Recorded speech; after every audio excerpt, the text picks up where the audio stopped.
আসসালামু আলাইকুম। HSC 26 batch কেমন আছি আমরা? আমরা আজকে সবাই বাংলা পরীক্ষা দিয়ে আসছি। যতটুকু শুনলাম আমি সবার কাছ থেকে, সেটা হচ্ছে বাংলা পরীক্ষার মোটামুটি সেকেন্ড পেপার, যেটা ফার্স্ট পেপারে যেরকম ভয় তোমরা পেয়েছিলে ফার্স্ট পেপারের পরীক্ষাটা দিয়ে, সেইটা মোটামুটি সবাই কাটিয়ে উঠেছে হচ্ছে সেকেন্ড পেপারে। তো সেকেন্ড পেপারের পরীক্ষা মোটামুটি শুনলাম যে সবারই ভালো হয়েছে। তবে তবে শুধু বাংলায় ভালো করলেই কিন্তু চলবে না, ইংলিশে ভালো করতে হবে। এবং ইংলিশ ফার্স্ট পেপার এবং সেকেন্ড পেপার দুইটাতে একটা ভালো মার্ক ক্যারি করতে হবে যদি আমরা এইচএসসি পরীক্ষায় ভালো একটা রেজাল্ট করতে চাই। তো সেই জন্যই আজকে তোমাদের জন্য আরো একটি ম্যারাথন ক্লাস নিয়ে হাজির হয়ে গিয়েছি। আজকে আমরা ইংরেজি প্রথম পত্রের উপরে ম্যারাথন ক্লাস করব, স্পেশাল ম্যারাথন ক্লাস। এবং যারা যারা এই ক্লাসটি করবা, ইনশাল্লাহ তোমাদের ইংলিশ ফার্স্ট পেপারের সর্বোচ্চ থেকে সর্বোচ্চ একটা মার্কস তুমি ইনশিওর করতে পারবা, ইনশাল্লাহ ইনশাল্লাহ। আমি একটু জাস্ট লিঙ্কগুলা দিয়ে দিচ্ছি, তোমরা একটু সবাই করো, ক্লাসে জয়েন করে ফেলো ভাইরা।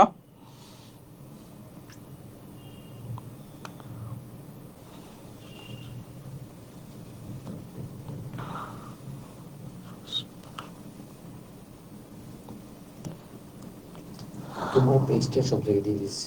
ঠিক আছে, আমি ইয়েতে দিয়ে দিচ্ছি, ওই যে গ্রুপগুলো।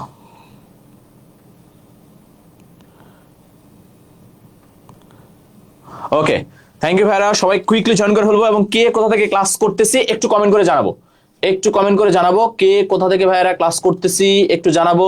আমরা এখনই ক্লাস শুরু করে দিব। ভাইয়া আদাব, আসসালামু আলাইকুম। ভাইয়া ওয়ালাইকুম সালাম।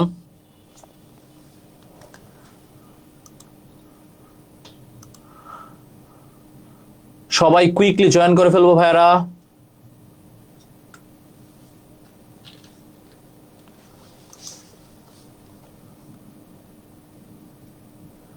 ওকে, এবং যারা যারা আছি আমাদের বন্ধুরা যেন ক্লাসটা করতে পারে একটু কুইকলি শেয়ার করে দিব, একটু কুইকলি ক্লাসটা শেয়ার করে দেবো। এবং আজকের ক্লাসের পরে কিন্তু যে স্পেশাল যে পিডিএফটা, আজকের ক্লাস মানে শুধু ক্লাস না কিন্তু ভাইয়া, আজকের ক্লাসে আমরা হচ্ছে প্যাসেজ শিখবো। আজকের ক্লাসে আমরা হচ্ছে রিটেনের উপরে স্পেশাল সাজেশন নিব। আমরা রিটেন গুলো কিভাবে লিখতে হয় সেইগুলো জানবো, উইথ ক্লু উইদাউট ক্লুর উপরে স্পেশাল সাজেশন নিব। তার মানে আজকে আমাদের ফার্স্ট পেপারের এ টু জেড নিয়ে আমরা হচ্ছে আলোচনা করবো। ভাই এইচএসসি 25-এর ইমপ্রুভমেন্টের কোশ্চেন তো 26-এর সাথে মিলে না, মিলার কথাও না, ঠিক আছে? কারণ তোমাদের শর্ট সিলেবাস, তাদের হচ্ছে ফুল সিলেবাস। সো মিলবে কিভাবে ভাইয়ারা? আচ্ছা, আমি একটু জাস্ট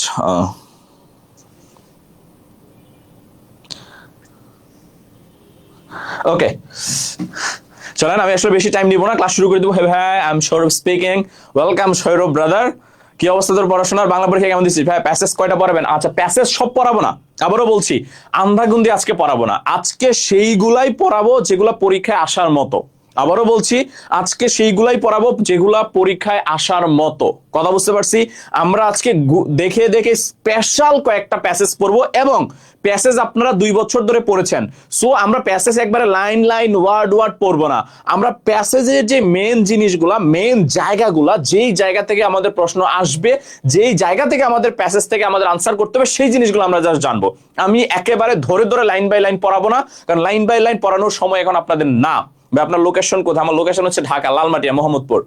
আচ্ছা, সবাই কুইকলি জয়েন করে হল ভাই, ইংলিশের জন্য সেরা। থ্যাংক ইউ ভাইয়া, সবাই একটু শেয়ার দিয়ে দেবো, একটু বন্ধুদেরকে ক্লাসটা শেয়ার করে দেবো। যারা যারা ক্লাস শেয়ার করবো তাদের জন্য রয়েছে এই পুরা ক্লাসের পিডিএফ। আজকে যে ক্লাসে আমরা কি কি করব দেখলেই বুঝতে পারবেন। যা যা আছে, আমরা আগে তো প্যাসেজ পড়বো, এবং প্যাসেজ পড়ার পরে আমরা যেটা করব, আমরা আমাদের প্রত্যেকটা যে টপিক রয়েছে প্যাসেজের বাহিরে, যেমন আনসিন টপিক রয়েছে, রয়েছে, প্যারাগ্রাফ রয়েছে, তারপরে হচ্ছে লেটার রয়েছে, এগুলোর জন্য সাজেশন দিব। প্রত্যেকটার জন্য থিম আমরা দিব, আমাদের গ্রাফ এন্ড চার্ট নিয়ে কথা বলবো, উইথ ক্লুজ উইদাউট ক্লুজের স্পেশাল সাজেশন আমরা আজকে দিব। কথা বুঝতে পারছি? তার মানে আজকের ক্লাসের পরে আপনাকে ইংলিশ ফার্স্ট পেপার পরীক্ষা নিয়ে আর ভাবতে হবে না। আপনি জাস্ট আগামীকালকে একটু জাস্ট ভালো করে দেখে গেলেই আপনি ইনশাল্লাহ একটা ফার্স্ট পেপারে ভালো রেজাল্ট ক্যারি করতে পারবেন।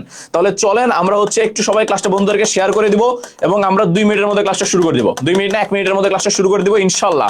আবারও বলছি, আজকের ক্লাসটা আমরা একেবারে লাইন বাই লাইন প্যাসেজগুলো পড়বো না। আমরা যেটা করব সেটা হচ্ছে প্যাসেজ থেকে যেভাবে প্রশ্ন আসতে পারে, যেই জিনিসগুলো আসতে পারে, আমরা সেই জিনিসগুলো আজকে শিখবো। কথা বুঝতে পারছি? ওয়েলকাম দিনাজপুর থেকে, ওয়েলকাম ভাইরা, ওয়েলকাম ওয়েলকাম। ওকে, 4টা মাত্র শেয়ার পড়েছে, ভাইরা একটু শেয়ার করে দিব, শেয়ার করে দিব যেন সব বন্ধুরা চলে আসতে পারে। যারা যারা শেয়ার করবো তাদেরকে সবাইকে পিডিএফ দিয়ে দিব, এই যে ক্লাসের পুরো পিডিএফটা তাদেরকে দিয়ে দিব। তাদেরকে আর কষ্ট করে লিখতে হবে না, কিছু করতে হবে না, তারা জাস্ট পড়লেই তুমি একটা ভালো মার্কস ক্যারি করতে পারবা।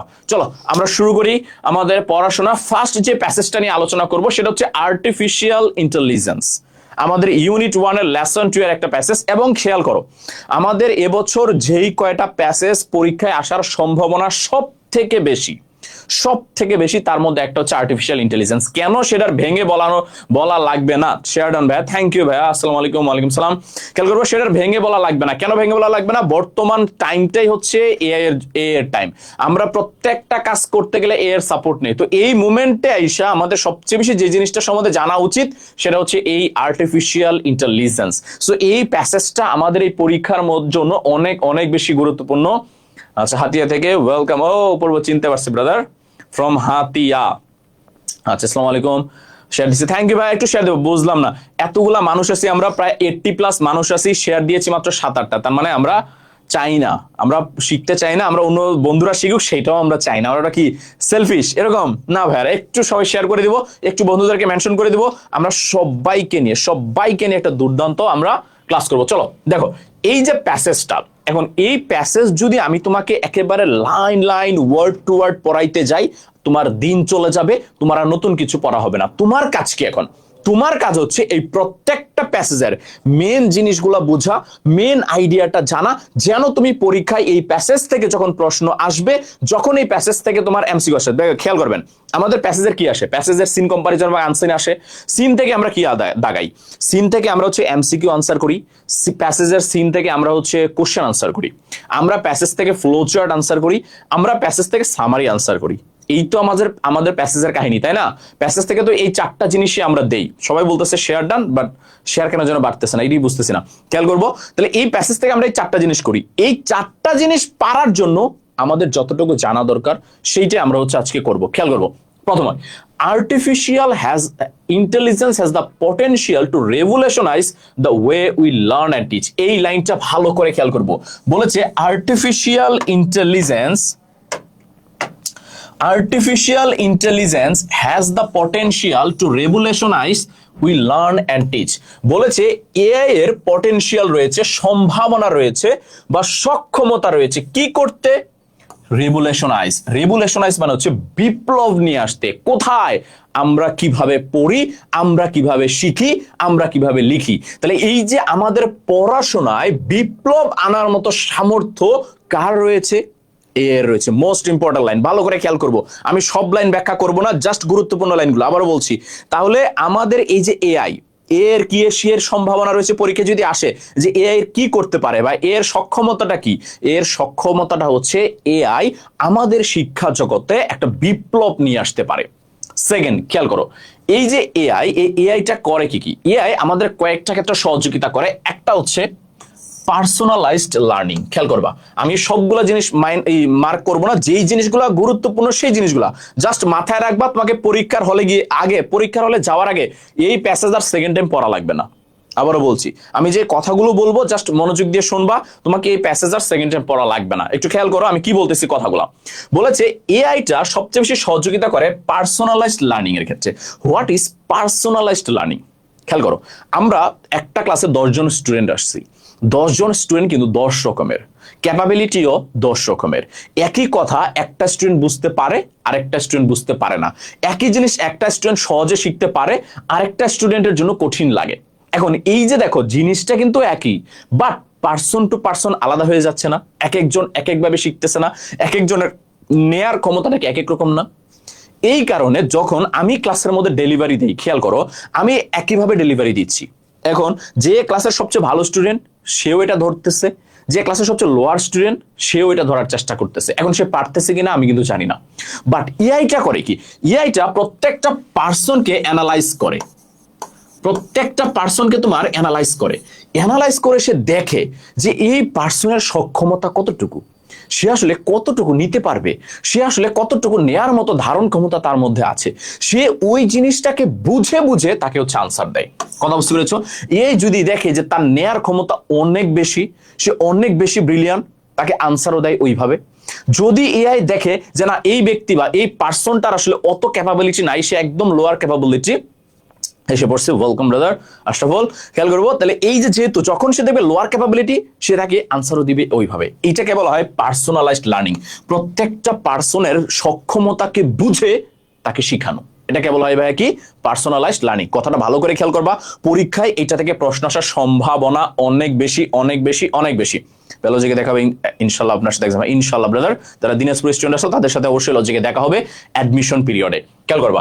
সেকেন্ড হচ্ছে খেয়াল করো, সে হচ্ছে অটোমেটেড রিপিটিটিভ টাস্ক। রিপিটিটিভ মানে হচ্ছে যেগুলো পুনরাবৃত্তিমূলক কাজ।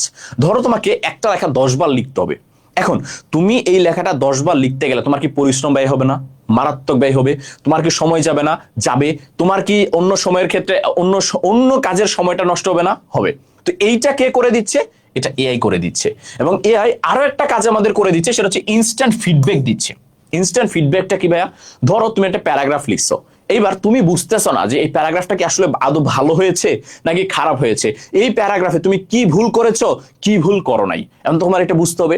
এটা বোঝার জন্য তুমি যখন এই প্যারাগ্রাফটা এআই কে দিয়ে দিবা, সে তোমাকে একটা ইনস্ট্যান্ট ফিডব্যাক দিয়ে দিবে যে তোমার এই প্যারাগ্রাফটা এরকম হয়েছে, এটা আরেকটু ভালো হওয়ার কথা ছিল, বা তোমার এই প্যারাগ্রাফে এই গ্রামাটিক্যাল ভুল আছে, তোমার এই প্যারাগ্রাফে এই বানান ভুল আছে। এই টোটাল জিনিসটা ইনস্ট্যান্ট তোমাকে বলে দিবে কে? এআই। কথা বুঝতে পারছো? এইটা বলেছেন। বাকি লাইনগুলা দরকার নাই, যতটুকু আমি বলছি সেই জিনিসগুলো একটু মাথায় রাখো। পুরো প্যাসেজ এখন তোমার ধরে ধরে পড়ার সময় ভাইয়া নাই নাই এন্ড নাই। আমি যে লাইনগুলো বলবো সেই লাইনগুলো ভালো করে খেয়াল করবা। এবার যে আমি অলরেডি একবার বলেছি যে এর সবচেয়ে অ্যাডভান্টেজেস কি?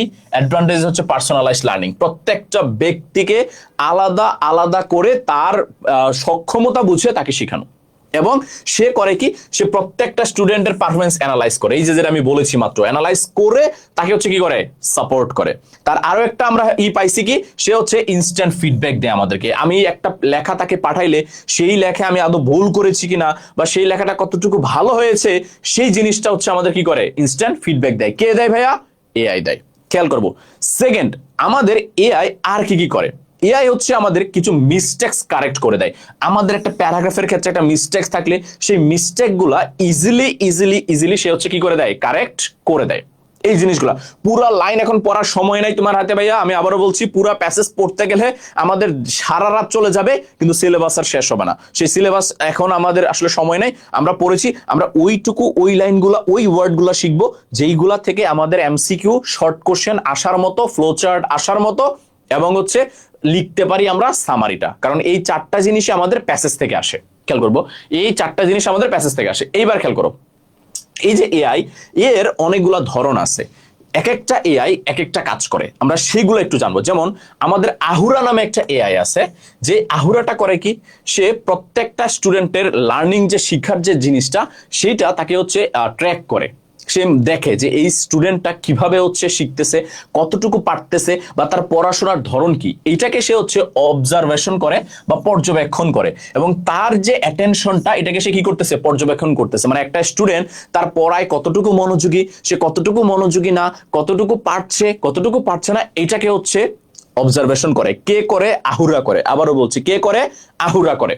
সেকেন্ড, নিউটন, একটা বিখ্যাত বিজ্ঞানীর নামে একটা বিখ্যাত এআই। কথা বুঝতে পেরেছো? অবশ্যই বুঝতে পারতেছে, এমন একটা বিখ্যাত ব্যক্তির নাম নিউটন ভাইয়ার নাম, তার নামে এআই। তার মানে এটা অবশ্যই এআই, নর্মাল কোনো এআই না। এই এআই অবশ্যই স্পেশাল। এই এআই করে কি? এই এআই, এই যে ক্লাসের শুরুতে যে কথাটা বলেছি সেই কাজটা করে। সে আমাদের পার্সোনালাইজড লার্নিং করে। সে প্রত্যেকটা স্টুডেন্টের সক্ষমতা বুঝে সেই সক্ষমতা অনুযায়ী তাকে শিখায়। কে শিখায়? নিউটন শিখায়। তাহলে নিউটন জ্ঞানী ব্যক্তি, সে শিখায়। কিভাবে শিখায়? প্রত্যেকটা স্টুডেন্টের সক্ষমতা বুঝে তাকে শিখায়। কথা শুনেছে? এটাকে বলা হয় পার্সোনালাইজড লার্নিং। তারপরে খেয়াল করো, কুয়েরিয়াম আরেকটা এআই পাওয়ার্ড। খেয়াল করবো, আরেকটা এআই টুল হচ্ছে কুয়েরিয়াম। এই কুয়েরিয়ামের কাজ কি? এই কুয়েরিয়াম হচ্ছে ম্যাথ প্রবলেম সলভ করে। খেয়াল করবা, কোন প্রবলেম সলভ করে? Math problem. তাহলে আমি যদি তোমার এক কথায় 3টা কোশ্চেন করি, ফার্স্ট কোশ্চেন, আমাদের স্টুডেন্টের সকল কার্যকলাপ অবজারভেশন কে করে? আহুরা করে। প্রত্যেকটা স্টুডেন্টকে পার্সোনালাইজড লার্নিং কে দেয়? নিউটন দেয়। প্রত্যেকটা স্টুডেন্টের ম্যাথ প্রবলেম কে সলভ করে? কুয়েরিয়াম করে। খেয়ালগুলা কোশ্চেনগুলা খেয়াল করবা, এমসিকিউ আসতে পারে, আবার আমাদের শর্ট কোশ্চেনও আসতে পারে। খেয়াল করবা, আনসারগুলো খেয়াল করবা। তারপরে খেয়াল করো, এলেক্স হচ্ছে আমাদের আরেকটা এআই প্ল্যাটফর্ম। সে করে কি, সে স্টুডেন্টের সক্ষমতা মানে তার শক্তি এবং তার দুর্বলতা দুইটা দেখে তাকে হচ্ছে বিভিন্ন হেল্প করে, তাকে হচ্ছে শিখায়। কে করে? অ্যালেক্স করে। খুব একটা গুরুত্বপূর্ণ না, আমরা পরের অংশে যাব। Smart Sparrow. স্মার্ট স্প্যারো কি করে? স্মার্ট স্প্যারো সে নিজে স্মার্ট, তাকে যখন তুমি একটা লেখা দিবা, সেই লেখার সে একটা ফিডব্যাক দিবে। খেয়াল করবা, সেটা ফিডব্যাক দিবে। অথবা তাকে তুমি একটা প্রশ্ন যদি করো, সে ওই প্রশ্নের আনসার দিবে। বাট সে যখন আনসার দিবে, যেহেতু সে স্মার্ট, সে জানে আমি যদি প্রত্যেকটা স্টুডেন্টকে একই আনসার দেই, সে স্টুডেন্ট আর আমাকে কোশ্চেন করবে না। কারণ সে জানে আমি রফিককেও যা দিচ্ছি, রহিমকেও তা দিচ্ছি, করিমকেও তা দিচ্ছি। বাট সে যেটা করে, প্রত্যেকটা স্টুডেন্টকে ইউনিক আনসার দেয়। তার মানে তুমি যখন প্রশ্ন করবা যে এই স্মার্ট স্প্যারো তুমি আমাকে গরু রচনা লিখে দাও, সে তোমাকে যেভাবে গরু রচনা লিখে দিবে, সে আবার রহিম যদি প্রশ্ন করে, রহিমকে আবার সেইভাবে গরু রচনা লিখে দিবে না। তার মানে গরু রচনায় সে দুইজনকে লিখে দিচ্ছে, কিন্তু ইউনিক ভাবে লিখে দিচ্ছে, আলাদাভাবে লিখে দিচ্ছে। এটা কে করে? Smart Sparrow. খেয়াল করবা, কে করে? Smart Sparrow. এবং সবচেয়ে বেশি গুরুত্বপূর্ণ যে জিনিসটা, গ্রেড স্কোপ। কে? Gradescope. তার নাম দেখেই বুঝতে পারতেছো, গ্রেড স্কোপ। তার কাজ কি? গ্রেডিং প্রসেসে হেল্প করা। ধরো একটা টিচারের কি করতে হয়, একটা টিচার যদি নিজে নিজে গ্রেডিং করতে চায়, তাকে প্রথমে স্টুডেন্টের ইন্ডিভিজুয়াল মার্ক আইডেন্টিফাই করতে হয়, পাস মার্ক, ফেল মার্ক, এগুলো আইডেন্টিফাই করতে হয়। তারপরে সবগুলোকে একত্রে করে সেই কাজগুলো করতে হয়। মানে এত কিছু তার করার সময় আসলে থাকে না।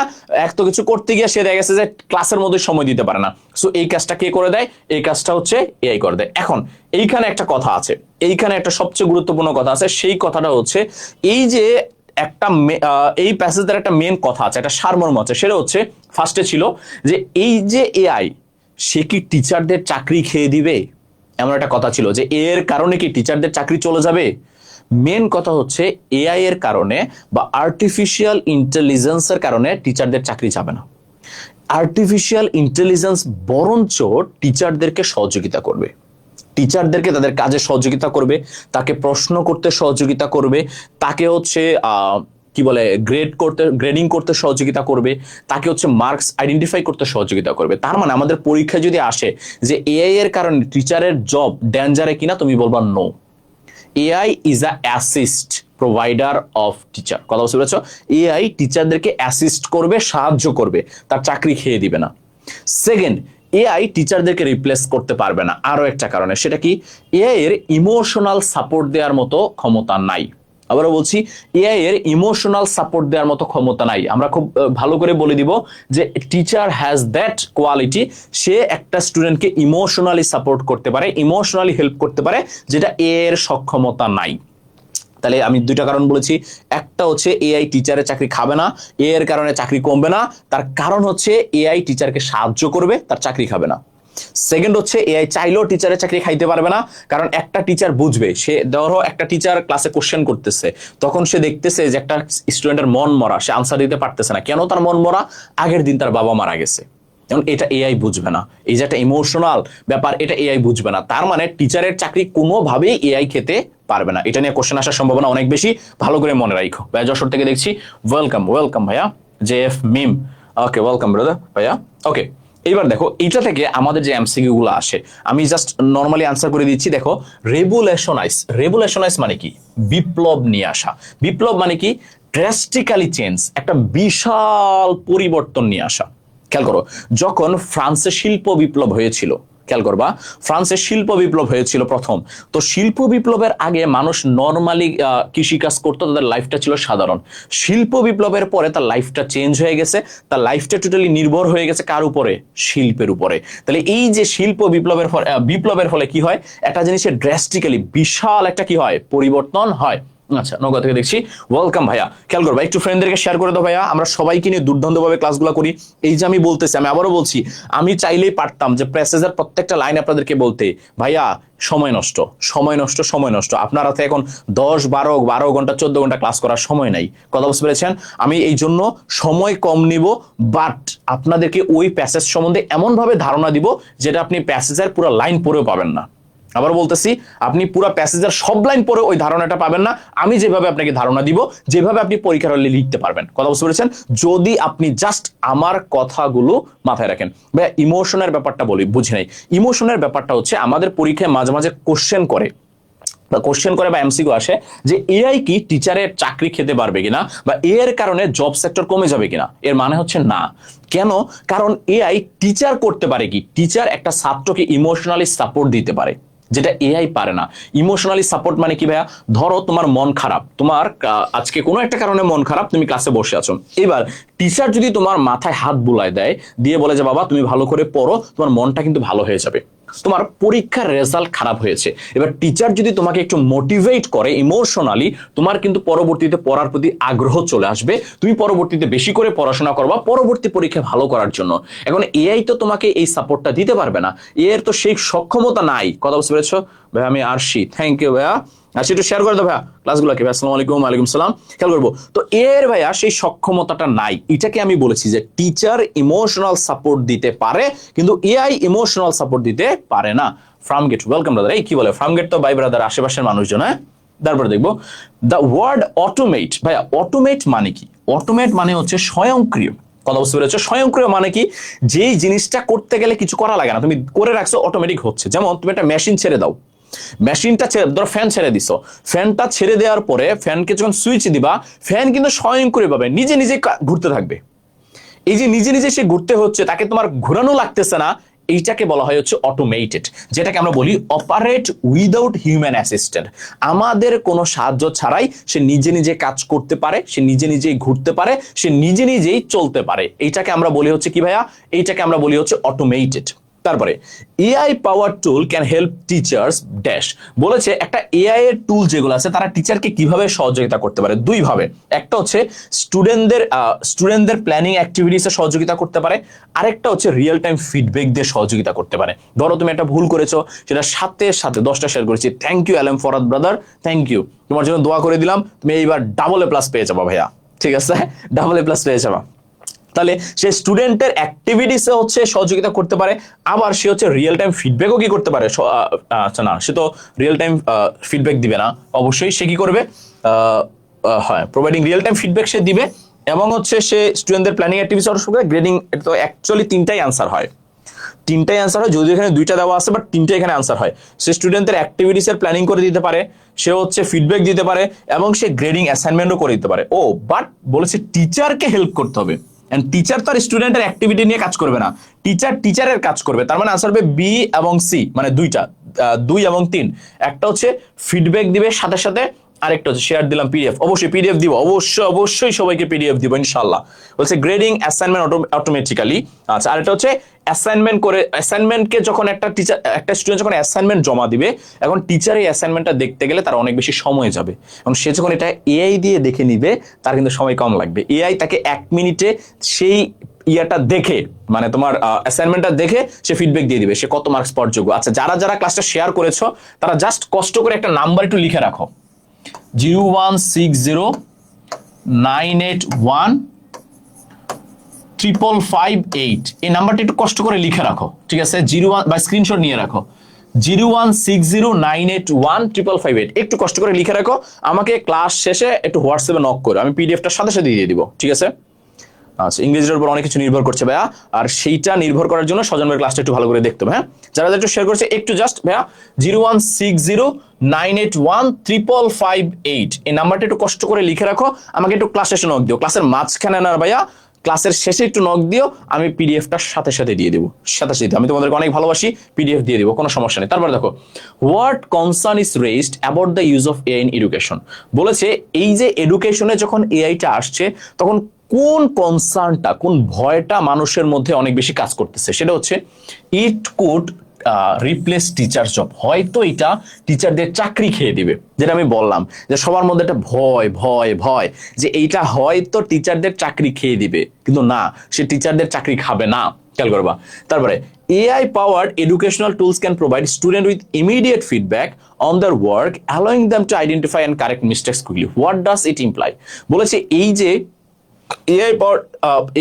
AI পাওয়ার টুল করে কি, ইনস্ট্যান্ট ফিডব্যাক দেয়, এবং তাদের মিস্টেক গুলো কি করে দেয়, কারেক্ট করে দেয়। তাহলে এইটা আসলে কি মিন করছে, এটা মিনই করছে যে এইটা it allows students to correct their mistakes, যে এইটা কি করে, এটা স্টুডেন্টকে সহযোগিতা করে স্টুডেন্টরা যেন খুব কুইকলি খুব ফাস্ট তাদের মিস্টেক্স গুলো কি করতে পারে, কারেক্ট করতে পারে। কারণ তুমি যখন এআই কে একটা লেখা দিবা, সে করবে কি, সে হচ্ছে সেই এই এই তোমাকে ফিডব্যাক দিবে যে তোমার এখানে গ্রামারের ভুল আছে, বানানের ভুল আছে, অন্য ভুল আছে। তখন তুমি যখন এটা ঠিক করে ফেলবা, তোমার মিস্টেক্সটা কি হয়ে যাবে, কারেক্ট হয়ে যাবে।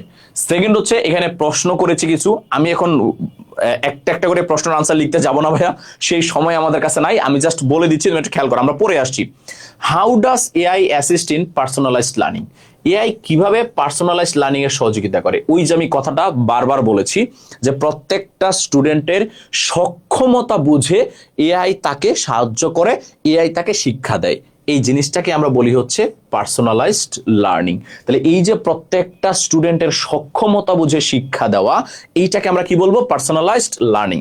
আবারও বলছি, যারা ক্লাসটা শেয়ার দিয়েছো তারা একটু কষ্ট করে নাম্বারটা লিখে রাখো, আমার মনে হয় খুব কষ্ট হবে না তোমাদের। 10 সেকেন্ডের 06098155558 একটু এই নাম্বারটা লিখে রাখো, আমি সবাইকে পিডিএফটা দিয়ে দিব, আমি পিডিএফটা দিয়ে দেবো। হোয়াটসঅ্যাপে একটু নক করে কষ্ট করে, হ্যাঁ একটু হোয়াটসঅ্যাপে নক করে আমি পিডিএফটা দিয়ে দিব ভাই, পিডিএফটা দিয়ে দিব, হ্যাঁ একটু কষ্ট করে হোয়াটসঅ্যাপে নক দিও। আবার দেখো second, in what ways can AI power tool benefit teacher in classroom, বলেছি কিভাবে এআই টিচারকে ক্লাসরুমে সহযোগিতা করতে পারে। খেয়াল করো, এইটা আমরা পড়ে আসছি, ভয় পাওয়ার কোনো দরকার নাই রিধি ইসলাম, ভয়ের কোনো জায়গাই নেই এখানে। পরীক্ষা একদিন পরে, এই সময় এসে তোমাদের সবচেয়ে বেশি প্রবলেম যেটা হবে, আমি যেটা ফেস করছি ভাই, আমি নটরডেম কলেজে পড়াশোনা করেছি, ঢাকার বেস্ট না হইলেও one of the best college of Bangladesh. আমি নটরডেম কলেজে পড়াশোনা করেছি, আমি 2 বছর যথেষ্ট পড়াশোনা করেছি, চেষ্টা করেছি। আমি যখন এইচএসসি পরীক্ষার 2 দিন আগে, 1 দিন আগে রিভাইজ করতে গেছি, সত্যি কথা আমি তোমাকে বলি, স্পেশালি ইংলিশটা, আই ফিল লাইক যে আমি মনে হয় কিছুই পারি না। আমার এটা খুব ফিল হচ্ছিল যে আমি মনে হয় কিছুই পারি না, আমি মনে হয় সব ভুলে গেছি, মানে সব মানে মাথা থেকে চলে গেছে, মানে খুবই ভয় পাচ্ছিলাম, মনে হচ্ছিল আমি মনে হয় পারবো না। বাট আমি যখন পরীক্ষার হলে গেছি, আমি বুঝছি যে না, আমি আসলে সব ভুলে যাই নাই। তো এই জিনিসটা নিয়ে তোমরা ভয় পাও না, এটা সবারই ফিল হয়, আমারও ফিল হয়েছে, আমার আশেপাশের বন্ধু বান্ধবকে আমি জিজ্ঞেস করেছি, তাদেরও ফিল হয়েছে। তুমি যখন এখন রিভাইজ করতে যাবা না, যে জিনিসটা তুমি অনেকবার পড়েছো না, সেই জিনিসগুলো তোমার মনে হবে হায় হায় আমি তো পারি না, হায় হায় আমি তো পারি না, আমার মনে হয় মাথা থেকে এটা চলে গেছে। এই জিনিসটা ভাই একেবারে খুব হয়, তুমি এটা ফেস করবাই, তবে এটা তুমি ভয় পাও না। সেকেন্ড যে জিনিসটা হবে, তুমি যখন এটা ভয় পায়া করবা কি, তুমি আবার এটাকে শুরু থেকে পড়তে যাবা, তুমি বোকামি করে ফেলবা, কারণ সেই সময়টা তোমার হাতে নাই। কথা বুঝতে পেরেছো? তো এটা ভয় পাও না ভাইয়া, এই মুভমেন্টটা এসে তুমি এটা ফেস করবা। তোমার মনে হবে তুমি হয়তো পারো না, তোমার মনে হবে তুমি হয়তো আগের গুলো সব ভুলে গেছো, এর মানে এই না যে তুমি ভুলে গেছো, এর মানে তোমার মনে আছে, বাট এখন ইনস্ট্যান্ট হয়তো তোমার ফিডব্যাকটা আসতেছে না। সো এটা নিয়ে ভয় পায় না ভাইয়া। ইংলিশ পরীক্ষার আগে সবাই ভাই রাইটিং পার্টে সাজেশন দিবেন 100%। ক্লাসে শুরুতে দেখাইলাম তো, দেখো নাই ক্লাসে আমাদের স্লাইডে লাস্ট পার্টে লাস্টে শুধু রাইটিং পার্টে সাজেশন দিয়ে সাজাইছি। রাইটিং পার্টে suggestion, formal letter suggestion, paragraph suggestion, তারপরে হচ্ছে with clue without clue suggestion নিয়ে সাজাইছি, সেটাও দিয়ে দিব, অবশ্যই দিয়ে দিব ভাইয়া, সাজেশন অবশ্যই দিব। তাহলে খেয়াল করে কি বললাম, যে এআই পাওয়ার টুলগুলা টিচারকে কিভাবে বেনিফিট করে, ওই যে টিচারকে গ্রেডিং এ সহযোগিতা করে, টিচারদের গ্রেডিং এ সহযোগিতা করে। সেকেন্ড হচ্ছে টিচারদের অ্যাসাইনমেন্ট দেখার ক্ষেত্রে সহযোগিতা করে। ধরো একটা অ্যাসাইনমেন্ট ছাত্র জমা দিয়েছে, এটা যদি টিচার এআই কে দিয়ে দেয়, এআই দেখে দেয় যে ও আচ্ছা এই ছাত্রটা এত পাওয়ার মতো, 10-এ 7 পাওয়ার মতো, 8 পাওয়ার মতো। আরেকটা কি, গ্রেডিং এ প্রত্যেকটা মার্কসের প্রত্যেকটা স্টুডেন্টকে গ্রেড দেওয়ার ক্ষেত্রে এআই হচ্ছে টিচারকে সহযোগিতা করে। দুইটা ক্ষেত্রে মনে রাখবা, একটা হচ্ছে অ্যাসাইনমেন্ট দেখার ক্ষেত্রে, একটা হচ্ছে গ্রেডিং করার ক্ষেত্রে, ভালো করে মনে রাখবা। তারপর হচ্ছে explain the rule of AI tools like Ahura and Newton. ভাইয়া এই যে দুইটার কথা আমি খুব বারবার তোমাদেরকে প্যাসেজে পড়ানোর সময় কিন্তু বলেছি যে আহুরা এবং নিউটন, আচ্ছা খেয়াল করবো, আহুরা এবং নিউটন এই দুইটা অ্যাকচুয়ালি কি কাজ করে, আমি কিন্তু বারবার বলেছি এই দুইটা প্যাসেজের মধ্যে। খেয়াল করবা আহুরা এবং নিউটন কি কাজ করে। দেখো আহুরা কি করে, আহুরা প্রত্যেকটা স্টুডেন্টের মনোযোগ এবং এঙ্গেজমেন্ট পড়াশোনার ক্ষেত্রে দুইটাকে অবজার্ভ করে, বলেছি। সেকেন্ড হচ্ছে নিউটন কি করে, নিউটন প্রত্যেকটা স্টুডেন্টসকে পার্সোনালাইজড লার্নিং এর ক্ষেত্রে সহযোগিতা করে।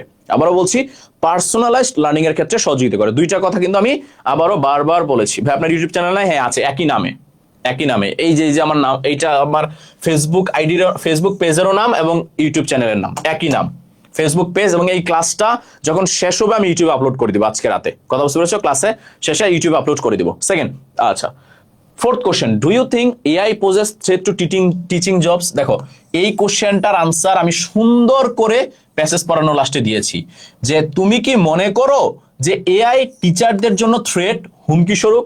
তুমি অবশ্যই লিখবে আনসার হচ্ছে no. No, AI is not a threat to for teaching jobs. AI is a assist provider for the teacher. সে টিচারকে অ্যাসিস্ট করবে, তার জন্য থ্রেট হবে না। সে টিচারকে সাহায্য করবে, তার জন্য সে থ্রেট হবে না। কেন হবে না সেটাও আমি বলেছি। ওই যে ইমোশনাল সাপোর্ট কখনোই এআই দিতে পারবে না একটা স্টুডেন্টকে। কথা বুঝতে পেরেছো? ভালো করে খেয়াল করবা। আবারও বলছি, সবাইকে পিডিএফ দিয়ে দিব, যারা যারা শেয়ার করেছো জাস্ট আমাকে একটু নক দিও হোয়াটসঅ্যাপে, আমাদেরকে হতাশ আমি করবো না। হ্যাঁ, আচ্ছা, খেয়াল করো। Fifth question, how can AI improve both student learning and teaching efficiency? দেখো, এআইটা কিভাবে স্টুডেন্টের লার্নিং এবং টিচিং এফিসিয়েন্সি দুইটাকেই হচ্ছে সে ইমপ্রুভ করতে পারে। একটা, সে স্টুডেন্টকে সহযোগিতা করতে পারে কিভাবে? পার্সোনালাইজ লার্নিং এর ক্ষেত্রে। খেয়াল করবা, পার্সোনালাইজ লার্নিং। আমি এখন সব ভেঙে ভেঙে লিখবো না, তোমার জন্য অনেক টাইম লেগে যাবে। তারপরে সেই স্টুডেন্টকে কিভাবে সহযোগিতা করে? ইনস্ট্যান্ট ফিডব্যাক দেয়। সে স্টুডেন্টের কি করে দেয়? ম্যাথ প্রবলেম সলভ করে দেয়। তো যখন এগুলা করে দিবে তখন কি অবশ্যই অবশ্যই অবশ্যই তার কি হবে? একটা স্টুডেন্টের দক্ষতা বৃদ্ধি পাবে, তাই না? সেকেন্ড হচ্ছে, খেয়াল করো, টিচিং এফিসিয়েন্সি কিভাবে বৃদ্ধি করে? মিস্টেক্স কারেক্ট করি,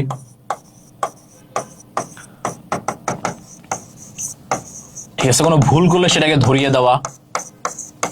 তারপরে হচ্ছে হেল্পিং ইন গ্রেডিং, তাকে হেল্প করে গ্রেডিং এর ক্ষেত্রে।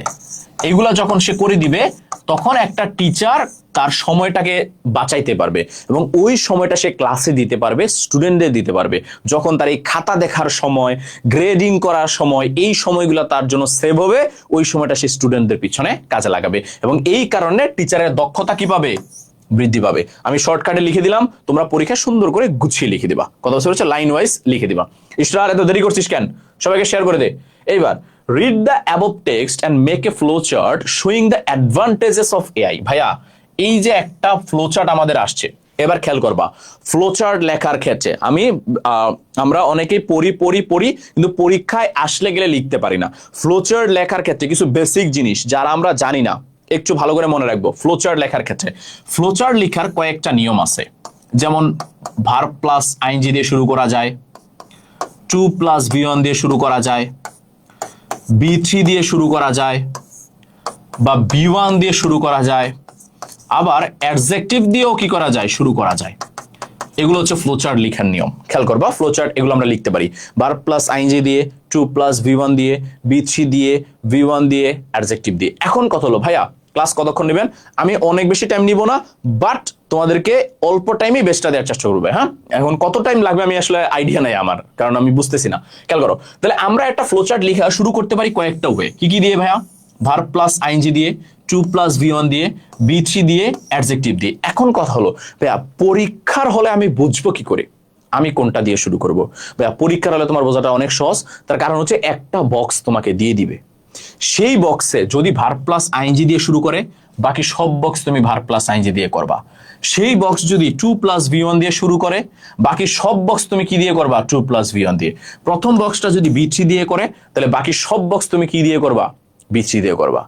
আরেকটা জিনিস খেয়াল করবা, যেটা তোমরা পরীক্ষার হলে ভুল করো, একটা ফ্লোচার্টের ক্ষেত্রে কখনোই ফুল স্টপ দেওয়া যাবে না ভাইয়া। তোমরা অনেকেই লিখতে গিয়ে মাথায় থাকে না, ভুল করে ফেলো। কখনোই ফুল স্টপ দেওয়া যাবে না ফ্লোচার্টের পরে, এবং ফ্লোচার্টের পরে সাবজেক্ট ভার্ব লেখা যাবে না। সাবজেক্ট ভার্ব লেখা যাবে না মানে হচ্ছে ফুল সেন্টেন্স যেটাকে আমরা বলি, সাবজেক্ট ভার্ব লেখা যাবে না। এই ভুলগুলো আমরা অনেকে করি, পরীক্ষার হলে মনে থাকে না। একটু খেয়াল করো, ছোট ছোট জিনিসগুলো আমি ধরাই দিচ্ছি, পরীক্ষার হলে তুমি কোন জিনিসগুলো ভুল করতে পারো, এই জিনিসগুলোই তুমি ভুল করবা। তাহলে খেয়াল করবা, একটা ফ্লোচার্ট লেখার পরে ফুল স্টপ দেওয়া যাবে না, একটা ফ্লোচার্ট লেখার ক্ষেত্রে সাবজেক্ট ভার্ব দেওয়া যাবে না। তোমার কাজ কি? তোমার কাজ হচ্ছে প্রথম বক্সটাকে ফলো করা। প্রথম বক্সটা যেমন থাকবে বাকি সবগুলা তেমনই থাকবে। যেমন প্রথম বক্সটা দেখো কি দিয়ে শুরু করছে? Analysing, verb plus I N G. এবং দেখো প্রথম বক্সের প্রথম লেটারটা আছে এ, ক্যাপিটাল লেটার মানে বড় হাতের অক্ষর। যেহেতু প্রথম বক্সের প্রথম লেটারটা বড় হাতের অক্ষর বা ক্যাপিটাল লেটার, তোমার কাজ হচ্ছে বাকি সবগুলা ক্যাপিটাল লেটার দিয়ে লেখা, বাকি সবগুলা ক্যাপিটাল লেটার দিয়ে লেখা। এই যে দেখো আমি লিখছি কি প্রোভাইডিং, প্রোভাইডিং, অ্যালোয়িং, দেখছো সবগুলা ভার্ব প্লাস আইএনজি এবং বড় হাতের অক্ষর। ভাইয়া ফ্লোচার্ট ধরতে না পারি মোস্ট অফ দ্য টাইম, এটা অনেক কনফিউজিং হয়। ফ্লোচার্ট ধরতে না পারো বলতে ভাইয়া কয়টা প্যাসেজ পড়াবেন? গুরুত্বপূর্ণ দেখে আমি 5টা-6টা প্যাসেজ পড়াবো, গুরুত্বপূর্ণ আমি দেখে সব প্যাসেজ আমি পড়াবো না। কথা বলছে হচ্ছে 5-7টা আমি প্যাসেজ পড়াবো। আচ্ছা, ধরতে না পারো বলতে ভাই কোনটা মিন করছো একটু বলে দিও। আচ্ছা আমি বলে দেবো, পরে আমি এক্সপ্লেন করে দিব। সেকেন্ড হচ্ছে প্রথম বক্সটাকে অবশ্যই ফলো করবা। প্রথম বক্সে দেখো সংখ্যা আছে, বাকি সব বক্সের সংখ্যা দিবা। প্রথম বক্সের সংখ্যা নাই, বাকি বক্সের সংখ্যা দিবা না। প্রথম বক্সে বড় হাতের অক্ষর, বাকি সব বক্সে বড় হাতের অক্ষর। প্রথম বক্সে ভার প্লাস আইএনজি, তার মানে বাকি সব বক্সে কি verb plus I N G. By plus verb plus I N G দিয়ে হবে না? অবশ্যই হবে ভাইয়া। তুমি যদি by plus verb plus I N G দিয়ে করো অবশ্যই হবে, তবে যদি প্রথম বক্সে থাকে তাহলেই করো। এবার দেখো এআই এর অ্যাডভান্টেজেস গুলা কি। এবার তুমি যখন পরীক্ষার হলে তোমাকে বললো যে এআই এর অ্যাডভান্টেজেস গুলা ভার করো, তুমি প্রথম যে ভুলটা করো, তুমি অ্যাডভান্টেজেস খুঁজতে যাও, গিয়ে ভার প্লাস আইএনজি খোঁজো। না ভাইয়া, ভার প্লাস আইএনজি তো খুঁজে যাবে না, কারণ ভার প্লাস আইএনজি তুমি পাবা না। তোমার কাজ হচ্ছে এর সুবিধাগুলা খোঁজা, খোঁজার পরে তুমি সেই সুবিধাগুলাকে ভার প্লাস আইএনজি বানাবা। ভার প্লাস আইএনজি বানাবা, ভার প্লাস আইএনজি থাকবে না, ভার প্লাস আইএনজি বানাইতে হবে। যেমন তোমাকে দেখো আমাদের প্যাসেজের মধ্যে ছিল যে এআই করে কি, এআই টিচার স্টুডেন্টদেরকে প্রোভাইড করে, কি করে, কি প্রোভাইড করে, টেইলর্ড সাপোর্ট। কথা বুঝতে পারছো? একদম গুছানো সাপোর্টটাকে প্রোভাইড করে। এইবার আমরা করছি কি, আমাদের দরকার ভার প্লাস আইএনজি, এই জন্য এই প্রোভাইডটাকে আমরা ভার প্লাস আইএনজি বানাইছি। তাহলে প্রথম তোমার কাজ হচ্ছে অ্যাডভান্টেজেস গুলা খোঁজা, খুঁজে বের করার পরে তোমার কাজ হচ্ছে সেটাকে ভার প্লাস আইএনজি বানানো অথবা 2+V1 বানানো। ধরো যদি আমার এখানে অ্যানালাইজিং না থাকে, আমার এখানে থাকতো টু অ্যানালাইজ, তখন 100% আমি পরেরটার প্রোভাইডিং লিখতাম না, আমি কি লিখতাম, টু প্রোভাইড, টু প্রোভাইড। তাহলে খেয়াল করবা সিকোয়েন্সটা, প্রথম কাজ হচ্ছে খোঁজা, যেটা তোমাকে বলবে সেটার তুমি 5টা খুঁজে বের করে তার নিচে লাইনগুলো মার্ক করবা, নিচের লাইনগুলো আন্ডারলাইন করে রাখবা প্যাসেজের মধ্যে, যে এই লাইনগুলো আমি লিখবো। লিখার পরে ওইটাকে ভার প্লাস আইএনজি বানাবা বা 2+V1 বানাবা, যেটা তোমার দরকার ওটা বানাবা। কোন টাইপের ইনফরমেশন চাইছে সেটা বুঝি না, সেটা প্রশ্নের বুঝতে হবে ভাইয়া। প্রশ্নটা ভালো করে পড়বা, পড়ার পরে তোমার হচ্ছে যেটা বলবে সেটা সুন্দর করে মার্ক করবা। এবং বেসিক্যালি যেটার কথা বলে ওটা দা এবং অফের মাঝখানে থাকে, এটা একটু খেয়াল করো, দা এবং অফের মাঝখানে থাকে সেই জিনিসটা। ধরো যেটা তোমার কাছে চাইবে সেটা বেসিক্যালি দা এবং অফের মাঝখানে থাকে যখন ফ্লো চার্টের মধ্যে আসে, এটা খেয়াল রাখো। আবার দেখো এআই আমাদেরকে ইমিডিয়েট ফিডব্যাক দেয়, আমাদেরকে আইডেন্টিফাই মিস্টেক্স কারেক্ট করতে আইডেন্টিফাই করে, গ্রেডিং এ সহযোগিতা করে এবং টিচারের সময়টাকে ফ্রি করে দেয়। দেখো একটাও কিন্তু প্যাসেজের মধ্যে বা 2 নম্বরে ফুল স্টপ দেওয়া, আচ্ছা এটা ফুল স্টপ হবে না, ভুল আছে, ফুল স্টপ হবে না, অবশ্যই ফুল স্টপ দেওয়া যাবে না, এটা টাইপিং এ ভুল হয়েছে, ফুল স্টপ দেওয়া যাবে না। আবারও বলছি, তোমার কাজ হচ্ছে আগে 5টা বের করা খুঁজে, তারপর সেইগুলাকে ভার প্লাস আইএনজি বানানো। কথা বুঝতে পারছো? এইটা হচ্ছে তোমার কাজ। এইবার হচ্ছে সামারাইজ দ্য ফলোইং প্যাসেজ। আমাদের প্যাসেজ থেকে সামারি আসে, খেয়াল করবা সামারি এবং থিম এক জিনিস নয়। থিমের উপরে আমি আলাদা স্লাইড করেছি, তোমাদেরকে দেখাবো, পরের দিকে আছে আমাদের। আপাতত আমরা সামারি নিয়ে ডিসকাস করি। সামারিটা কি? সামারিটা হচ্ছে মূল ভাব, একটা প্যাসেজের মূল ভাবটা তোমার কাছে চায়। এখন যখন তোমার ওই প্যাসেজের মূল ভাবটা তোমার কাছে চাইবে, তোমার কাজ হচ্ছে সেইখানকার মেইন কথাগুলা লিখা। আচ্ছা এইবার খেয়াল করবা, তো তোমরা যেটা করো, তোমরা ওই প্যাসেজেরই হুবহু লাইনগুলো তুলে দাও। এটা করা যাবে না ভাইয়া, এটা করলে তোমরা হচ্ছে মার্কস পাবা না। এখন এই সময় আইসা আমার হাতে ওই সময়টা তোমাদের জন্য নাই যে আমি তোমাদেরকে ধরে লাইন বাই লাইন সামারি শিখাবো, কারণ কালকে তোমার পরীক্ষা ভাইয়া, পরশু তোমার পরীক্ষা, তোমার হাতে সময় আছে একদিন। এখন শর্টকাটে আমি তোমার জন্য কি করতে পারি, আমি তোমার জন্য সামারিটা লিখে দিতে পারি, যেটা আমি এখানে করেছি স্লাইডের মধ্যে। আমি সামারিটা লিখে দিয়েছি, তোমাদের কাজ হচ্ছে এইটা পরে যাওয়া। মুখস্থ ভাইয়া কইরো না, আল্লাহর হস্তে মুখস্থ করলে মনে থাকবে না, কারণ পরশুদিন পরীক্ষা, আজকে তোমার মুখস্থ করা মানে ব্রেনের উপরে প্রেসার দেওয়া। তুমি আইডিয়া নিয়ে যাবা, এটাকে আইডিয়া নিয়ে যাবা, মাথায় অল্প রেখে যাবা।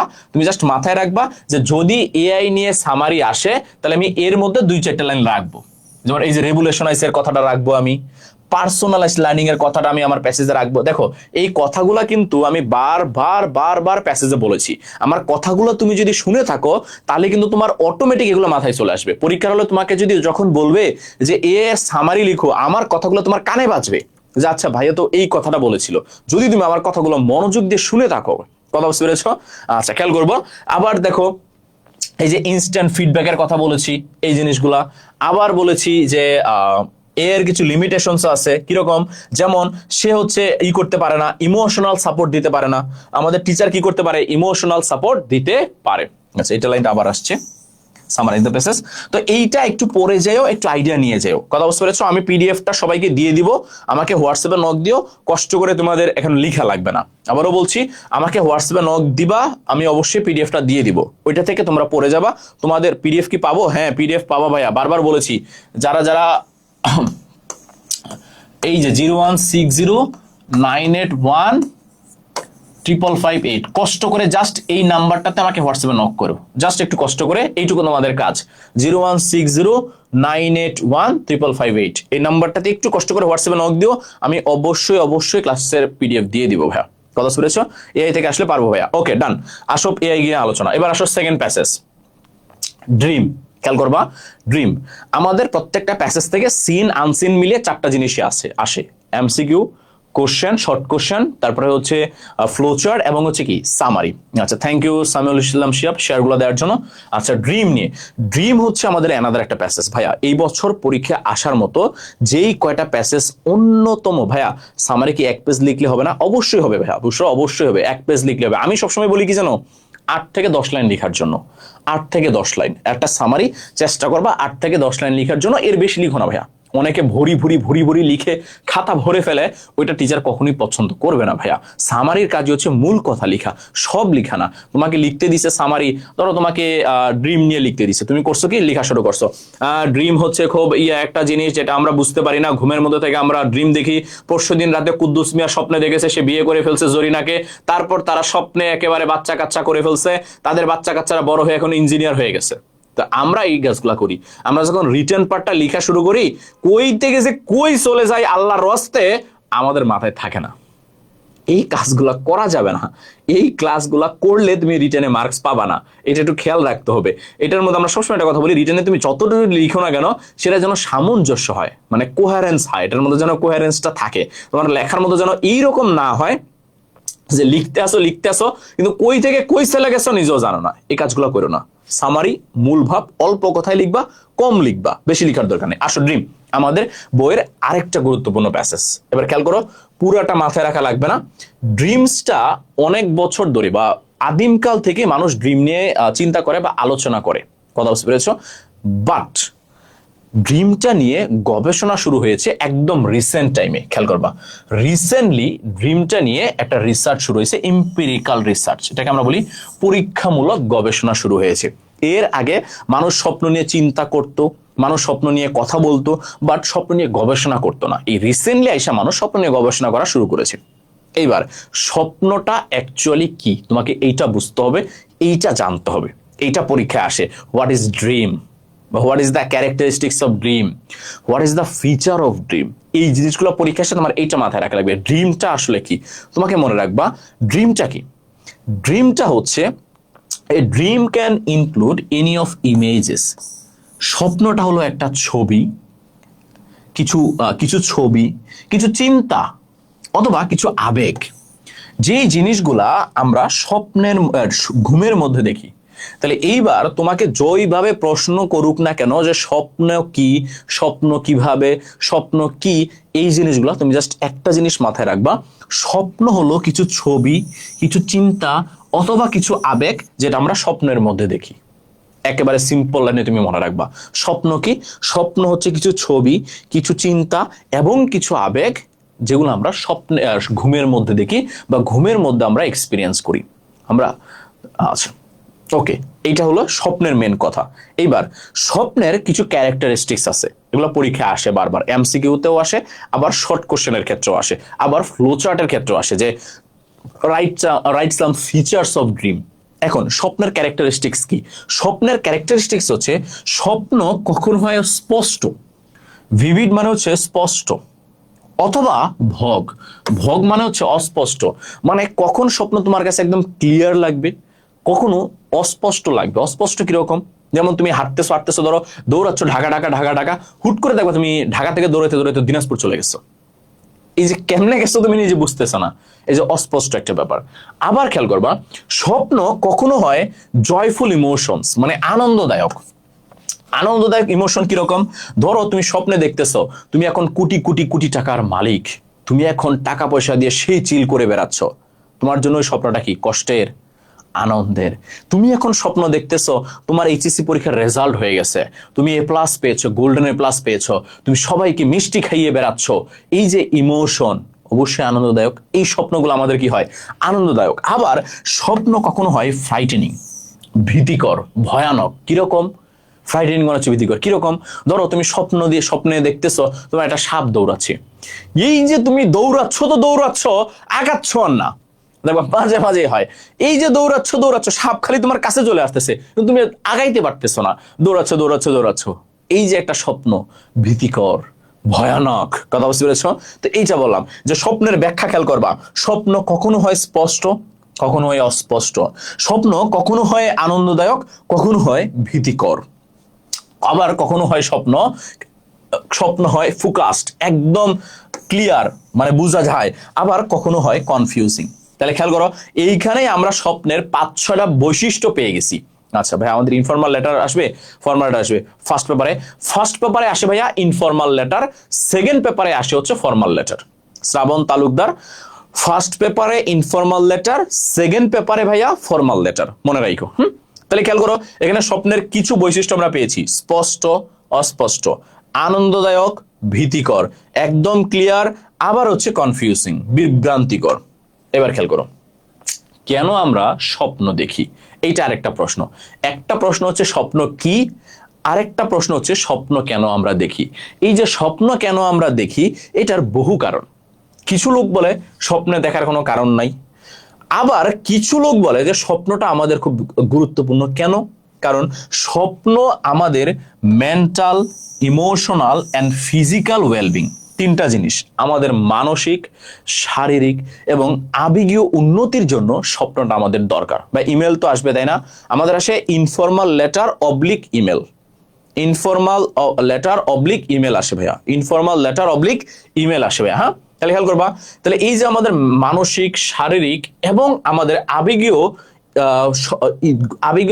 মানে ডেভেলপমেন্টের জন্য আমাদের কি দরকার? স্বপ্নটা দরকার। যদিও স্বপ্নের এক্সাক্ট পারপাস এখনো কেউ আবিষ্কার করতে পারে নাই, তবে স্বপ্ন নিয়ে সবচেয়ে বিখ্যাত, সবচেয়ে কুখ্যাত, সবচেয়ে জনপ্রিয় যে থিওরিটা, এইটা দিয়েছে বিখ্যাত লেখক, যার নাম হচ্ছে সিগমুন্ড ফ্রয়েড, বিখ্যাত বিজ্ঞানী। এই সিগমুন্ড ফ্রয়েডকে বলা হয় মনোবিজ্ঞানের জনক, সাইকোলজির জনক। এই সিগমুন্ড ফ্রয়েড জন্মগ্রহণ করেছে অস্ট্রিয়াতে। তো এই সিগমুন্ড ফ্রয়েডের, খেয়াল করবা, আচ্ছা, সিগমুন্ড ফ্রয়েডের স্বপ্ন নিয়ে একটা বিখ্যাত থিওরি আছে, যেই থিওরিটাকে আমরা বলি সাইকো অ্যানালাইটিক থিওরি। খেয়াল করবা, কোথায় আছে সাইকো অ্যানালাইটিক থিওরি? যাই হোক, এখানে দেখতেছি না, খুঁজে পাচ্ছি না।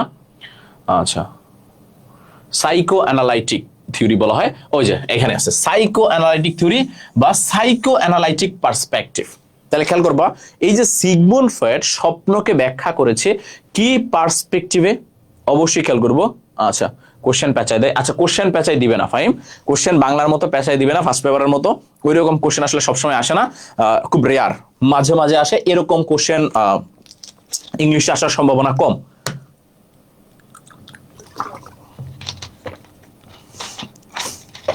ইংলিশে এরকম আসার সম্ভাবনা কম। আচ্ছা, খেয়াল করবো। আচ্ছা, 01609, এটা আমার নাম্বার না, এটা আমার পেজের অফিসিয়াল নাম্বার। ঠিক আছে, আমার নাম্বার না, খেয়াল করবো। তাহলে খেয়াল করবো, এই যে সাইকো অ্যানালিটিক পার্সপেক্টিভ, এইখানে সে বিখ্যাত দুইটা কথা বলেছে। আমার কথাগুলো মনোযোগ দিয়ে শুনবা, কষ্ট করে তোমাকে প্যাসেজ পড়তে হবে না। আবারও বলছি, আমি যেটা বলি এটা মনোযোগ দিয়ে শোনো। এইখানে বা এই থিওরিতে সিগমুন্ড ফ্রয়েড কি বলেছে? সে বলেছে মানুষের দুইটা ডিজায়ার আছে, আকাঙ্ক্ষা আছে। যে ডিজায়ার দুটা মানুষের মধ্যে বিদ্যমান। কেন বিদ্যমান? তার কারণটা হচ্ছে মানুষ হচ্ছে এনিমেল, মানে মানুষ হচ্ছে প্রাণী। আর এই প্রত্যেকটা প্রাণীর মধ্যে দুইটা বৈশিষ্ট্য বিদ্যমান, মানুষের মধ্যেও বিদ্যমান। কোন দুইটা বৈশিষ্ট্য? সে ওই দুইটা বৈশিষ্ট্যকে বলেছে, বৈশিষ্ট্য দুটো কোথায় লেখা? আচ্ছা, এই যে একটা হচ্ছে অ্যাগ্রেসিভনেস, আরেকটা হচ্ছে সেক্সুয়াল ইনস্টিংক্ট। সে বলেছে প্রত্যেকটা মানুষের মধ্যে দুইটা বৈশিষ্ট্য রয়েছে। একটা হচ্ছে অ্যাগ্রেসিভনেস, মানুষ হিংস্র, মানুষ সুযোগ পাইলে হিংস্র হয়ে যায়। তুমি খেয়াল করো তো, মানুষ ধরো তুমি রাস্তা দিয়ে হাঁটতেছো, একটা চোর ধরা পড়ছে, সবাই পিটাচ্ছে, তোমার কিছু না, তাও দেখবা তুমি গিয়ে পিটাচ্ছ। কেন পিটাচ্ছ? কারণ ওই যে অ্যাগ্রেসিভনেস, এটা তোমার মধ্যে একেবারে জন্ম থেকেই আছে। তুমি মানুষ, তার মধ্যে এটা বাই বর্ন আছে, এবং কিন্তু তুমি চাইলে তো আর জায়গা তাকে পিটাইতে পারবে না। তোমার হাতে সুযোগ আসছে যে চোরকে পিটানো যাবে, কেউ কিছু বলবে না। তখন তুমি সুযোগ পেয়ে করছো কি? তোমার ভেতরের যে অ্যাগ্রেসিভনেস, এটাকে প্রকাশ করে দিয়েছো। এইটা বলেছে সিগমন্ড ফ্রয়েড, যে প্রত্যেকটা মানুষের মধ্যে হিংস্রতা রয়েছে। এবং সে আরেকটা কথা বলেছে, প্রত্যেকটা মানুষের মধ্যে সেক্সুয়াল ইনস্টিংক্ট রয়েছে। এই দুইটা জিনিস রয়েছে, বাট এই দুইটা জিনিস মানুষ চাইলেই কি করতে পারে না? প্রকাশ করতে পারে না। কেন? তুমি চাইলেই যেখানে সেখানে তোমার হিংস্রতা প্রকাশ করতে পারবা? তুমি যেখানে সেখানে চাইলেই তোমার সেক্সুয়াল ইনস্টিংক্ট তুমি প্রকাশ করতে পারবা? পারবা না। তো যেহেতু মানুষ পারে না, মানুষ কি করে? মানুষ এই দুইটাকে রিপ্রেসড করে রাখে। রিপ্রেসড মানে কি ভাইয়া? রিপ্রেসড মানে হচ্ছে দমন করে রাখা, দমন করে রাখা, আটকায় রাখে। কথা বুঝতে পেরেছো? আটকায় রাখে যে না, এই দুটা করা যাবে না, করা যাবে না, করা যাবে না, করা যাবে না। এই যে হিংস্রতা এবং তার আদব ভাইয়া, এবং হচ্ছে এই যে তার মধ্যে সেক্সুয়াল ইনস্টিং, এই দুটাকে সে লুকায়িত রাখে, দমায় রাখে, আটকায় রাখে। এখন তোমার এইটা ন্যাচারাল বিহেভিয়ার, তুমি আটকায় রাখলেই হবে? না, হবে না।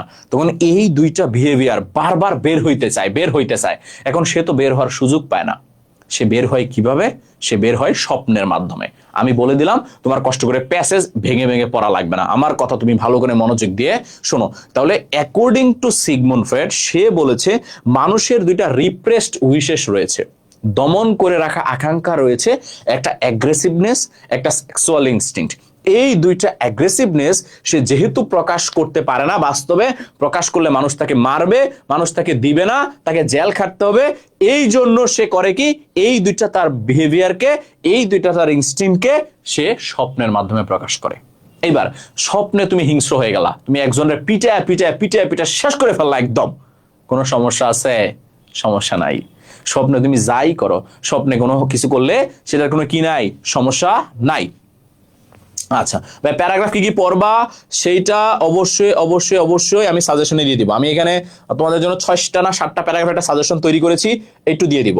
এই স্লাইডের মধ্যেই আছে, আমরা সামনে গেলেই পাবো। ঠিক আছে, প্যারাগ্রাফ দিব, আচ্ছা প্যাসেজও দিব। কথা বুঝতে পেরেছো? প্যাসেজও সবগুলো পড়তে হবে না। আচ্ছা অবশ্যই। তাহলে কথাটা খেয়াল করেছো আমি কি বলেছি? এবার খেয়াল করো। Choose the correct answer from the alternatives. বলেছে হুইচ ইস্যু রিসার্চ ডিফার আ লট। বলেছে কোন জিনিসটার মধ্যে অনেক বেশি পার্থক্য রিসার্চারদের মধ্যে। কি নিয়ে পার্থক্য? তাদের মধ্যে পার্থক্য হচ্ছে স্বপ্নের লক্ষ্য উদ্দেশ্য নিয়ে।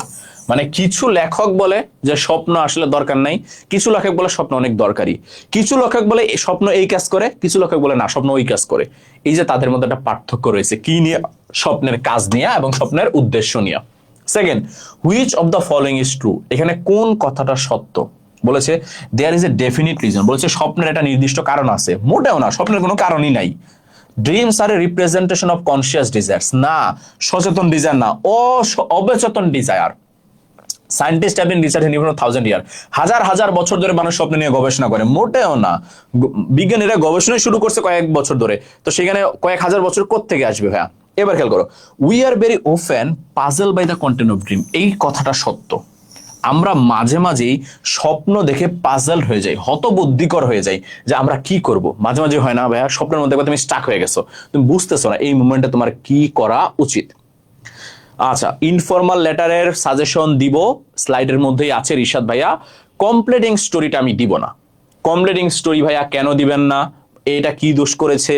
তার কারণটা হচ্ছে আমি মোটামুটি এবার শিওর তোমাদের যে বোর্ড প্রশ্ন, সেই বোর্ড প্রশ্নে যেই কমপ্লিটিং স্টোরিটা আসবে সেটা আসবে ক্রিয়েটিভ স্টোরি। সেটা আসবে ক্রিয়েটিভ স্টোরি। স্টোরি দুই ধরনের, একটা হচ্ছে ট্রেডিশনাল স্টোরি, একটা হচ্ছে ক্রিয়েটিভ স্টোরি। ট্রেডিশনাল স্টোরি কি ভাইয়া?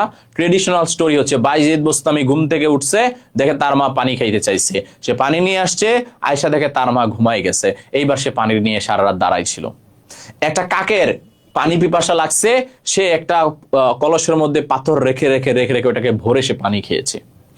রবার্ট ব্রুস 7 বার পরাজিত হয়েছে, মাকড়সাকে দেখে সে ইন্সপায়ার হয়ে আবার যুদ্ধ করে জয়লাভ করেছে। এগুলো ট্রেডিশনাল স্টোরি, এগুলো আসার দিন শেষ।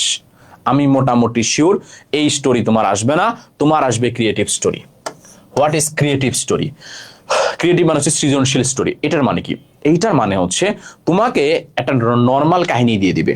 কিরকম কাহিনী?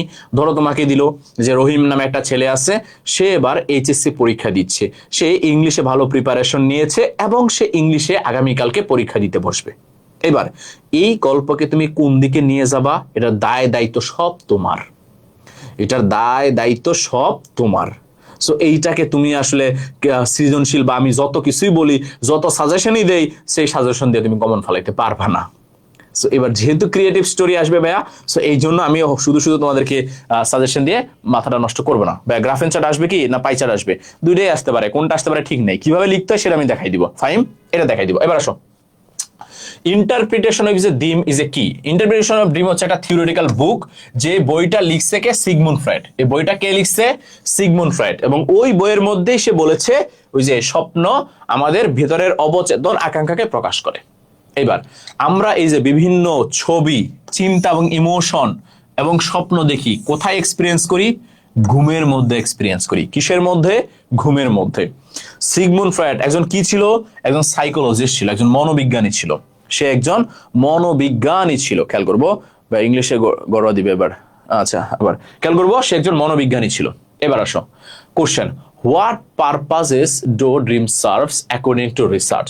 বলেছে স্বপ্নের উদ্দেশ্য কি? ভাইয়া স্বপ্নের অনেকগুলা উদ্দেশ্য আমরা পড়ে আসছি, তোমার যেইটা ভাল লাগে তুমি সেইটা দিও। তুমি বলতে পারো যে স্বপ্ন কি করে? ভাইয়া স্টোরি নেম কিভাবে দিব? স্টোরি নেমটা আগে দিবা না। আমি সবসময় একটা কথা বলি, স্টোরির টাইটেল ক্রিয়েটিভ স্টোরি আসলে সেটা আগে দিবা না, কারণ তুমি নিজেও জানো না তুমি গল্পটাকে কোন দিকে নিয়ে যাবা। তুমি নিজেও জানো না, আগে গল্প লিখবা, গল্প লিখে তোমার গল্পটা কোন দিকে গেছে সেইটার উপরে নির্ভর করে টাইটেল দিবা। গল্পকে তুমি কোন দিকে নিয়ে গেছো সেইটাকে বেস করে তুমি টাইটেল দিবা। তার মানে টাইটেল পরে দিবা, টাইটেল আগে দিও না। টাইটেল স্টোরির পরে দিবা গল্প শেষ করে, এবং এমন ভাবে গল্পটা শেষ করবা যে গল্প থেকে আমরা কিছু শিক্ষণীয় কিছু পাই। আমরা শিক্ষণীয় কিছু পাই এমন ভাবে গল্পটা শেষ করবা। হ্যাঁ, এবার বলেছে স্বপ্নের বিভিন্ন উদ্দেশ্য কি? ভাইয়া স্বপ্নের উদ্দেশ্য আমাদের মেন্টাল, ফিজিক্যাল এবং হচ্ছে কি আমাদের ইমোশনাল ওয়েলবিং, আমাদের এই তিনটার ওয়েলবিং এর ক্ষেত্রে সাপোর্ট করে। কে করে? স্বপ্ন করে। What is the difference between dream and nightmare? ভাইয়া ড্রিম এবং নাইটমেয়ার, স্বপ্ন এবং দুঃস্বপ্ন, দুইটার মধ্যে পার্থক্য কি? স্বপ্ন বা dream is as images, thought, emotion that can be joyful, আনন্দদায়ক, দ্যাট ক্যান বি ফ্রাইটেনিং, ভীতিকর। But nightmare is a dream which is only frightening or horrible. মানে দুঃস্বপ্ন হচ্ছে এমন একটা স্বপ্ন যেটা দেখে আমরা ভয় পাই, যেটা দেখে আমরা হতবুদ্ধিকর হয়ে যাই। What does বাফলিং? বাফলিং মানে হতবুদ্ধি হয়ে যাওয়া, আটকায় যাওয়া, বুঝতে না পারা যে কি করব। এমন একটা মোমেন্টে পড়ে যাওয়া যে তুমি বুঝতেছো না তোমার এখন কি করা উচিত, এটাকে আমরা বলি বাফলিং। তারপরে দেখো, what are the characteristics of dream? ভাইয়া ড্রিমস এর ক্যারেক্টারিস্টিক্স অনেকগুলো আমি বলছি। ক্লিয়ার, আনক্লিয়ার একটা বলেছি, ভিভিড, ভগ দুইটা বলেছি, তারপরে বলেছি কি জয়ফুল, ফ্রাইটেনিং বলেছি। যেইটা তোমার ভাল লাগে, যেইগুলো তোমার ভাল লাগে সেগুলো লিখে দিয়ে আসবা, এতগুলো লিখার দরকার নেই, 4-5টা লিখে দিয়ে আসবা। তারপরে what is Sigmund Freud theory? ভাইয়া এটাকে আর ব্যাখ্যা করা লাগবে? হাজার হাজার বার, মানে লাস্ট 10 মিনিট ধরে এটা নিয়ে কথা বলতেছি মনে হয়, যে সিগমুন্ড ফ্রয়েডের থিওরিটা কি। সিগমুন্ড ফ্রয়েডের থিওরি হচ্ছে প্রত্যেকটা মানুষ অ্যানিমেল, প্রত্যেকটা মানুষের দুইটা রিপ্রেসড উইশেস রয়েছে, একটা হচ্ছে অ্যাগ্রেসিভনেস, একটা হচ্ছে সেক্সুয়াল ইনস্টিংক্ট। এই দুইটাকে সে স্বপ্নের মাধ্যমে প্রকাশ করে, সেই দুইটাকে এক্সপিরিয়েন্স করে কিসের মাধ্যমে? স্বপ্নের মাধ্যমে। আচ্ছা, তারপরে define dream in your own language. ভাইয়া বলেছে স্বপ্নকে নিজের মতো করে ব্যাখ্যা করো, এটা তোমার যেইভাবে ভাল লাগে তুমি সেভাবে ব্যাখ্যা করো। কথা বুঝেছো? এটা তোমার যেইভাবে ভাল লাগে তুমি স্বপ্নকে সেভাবে ব্যাখ্যা করো, তোমার পুরো প্যাসেজের আলোকে তুমি ব্যাখ্যা করো। তারপরে দেখো একটা আমাদের ফ্লো চার্ট আসছে। ফ্লো চার্টের কোশ্চেনটা খেয়াল করো। Read the above passage and make flow chart showing the different aspect of dream. বলেছে স্বপ্নের বিভিন্ন অ্যাসপেক্ট, অ্যাসপেক্ট মানে হচ্ছে দিক, স্বপ্নের বিভিন্ন দিক নিয়ে আলোচনা করো। স্বপ্নের বিভিন্ন দিক কি? একটা হচ্ছে এক্সপিরিয়েন্সড ডিউরিং স্লিপ। খেয়াল করো প্রথমটা শুরু হয়েছে বা ক্লাটার মানে হচ্ছে ময়লা, কথা বুঝতে পেরেছ? যেগুলো আমাদের জমলে সেগুলো আমরা ক্লিয়ার করে ফেলি। স্বপ্ন করে কি, ধরো তুমি সারাদিন অনেক টেনশন করছো, তোমার ব্রেনের মধ্যে একটা জ্যাম লেগে গেছে, এই জ্যামটাকে আমরা বলি ক্লাটার। আমরা যখন স্বপ্ন দেখি তখন এই জ্যামটা ক্লিয়ার হয়ে যায়, এই ক্লাটারটা ক্লিয়ার হয়ে যায়। আচ্ছা আচ্ছা খেয়াল করো, তাহলে এই যে দেখো আমাদের প্রথমটা এক্সপিরিয়েন্সড B3 দিয়ে শুরু হয়েছে, তাহলে বাকি সবগুলো আমরা কি দিয়ে করব? B3 দিয়ে। দেখো প্রত্যেকটা ইনফরমেশন এক্সপেক্টেড টু ভিভিড, স্বপ্ন হয় অস্পষ্ট, স্বপ্ন হয় আনন্দদায়ক, স্বপ্ন হয় ভীতিকর, স্বপ্ন হয় আন্ডারস্ট্যান্ডিং এবং স্বপ্ন হয় ক্লিয়ার এবং আনক্লিয়ার। দেখো এই প্রত্যেকটা ক্যারেক্টারিস্টিক্স আমরা স্বপ্নের একটু আগে পড়ে আসছি। পরে খেয়াল করো সামারাইজ, কষ্ট করে করা লাগবে না, এই যে সামারিটা আমি লিখে দিয়েছি, তোমাদের কাজ হচ্ছে এই সামারিটা জাস্ট দেখা এবং এই সামারিটা আইডিয়া নেওয়া, যেন তোমরা এই সামারিটা আসলে পরীক্ষায় আনসার করতে পারো, যেন তোমাকে মুখস্থ করতে না হয়। জাস্ট তোমার কাজ হচ্ছে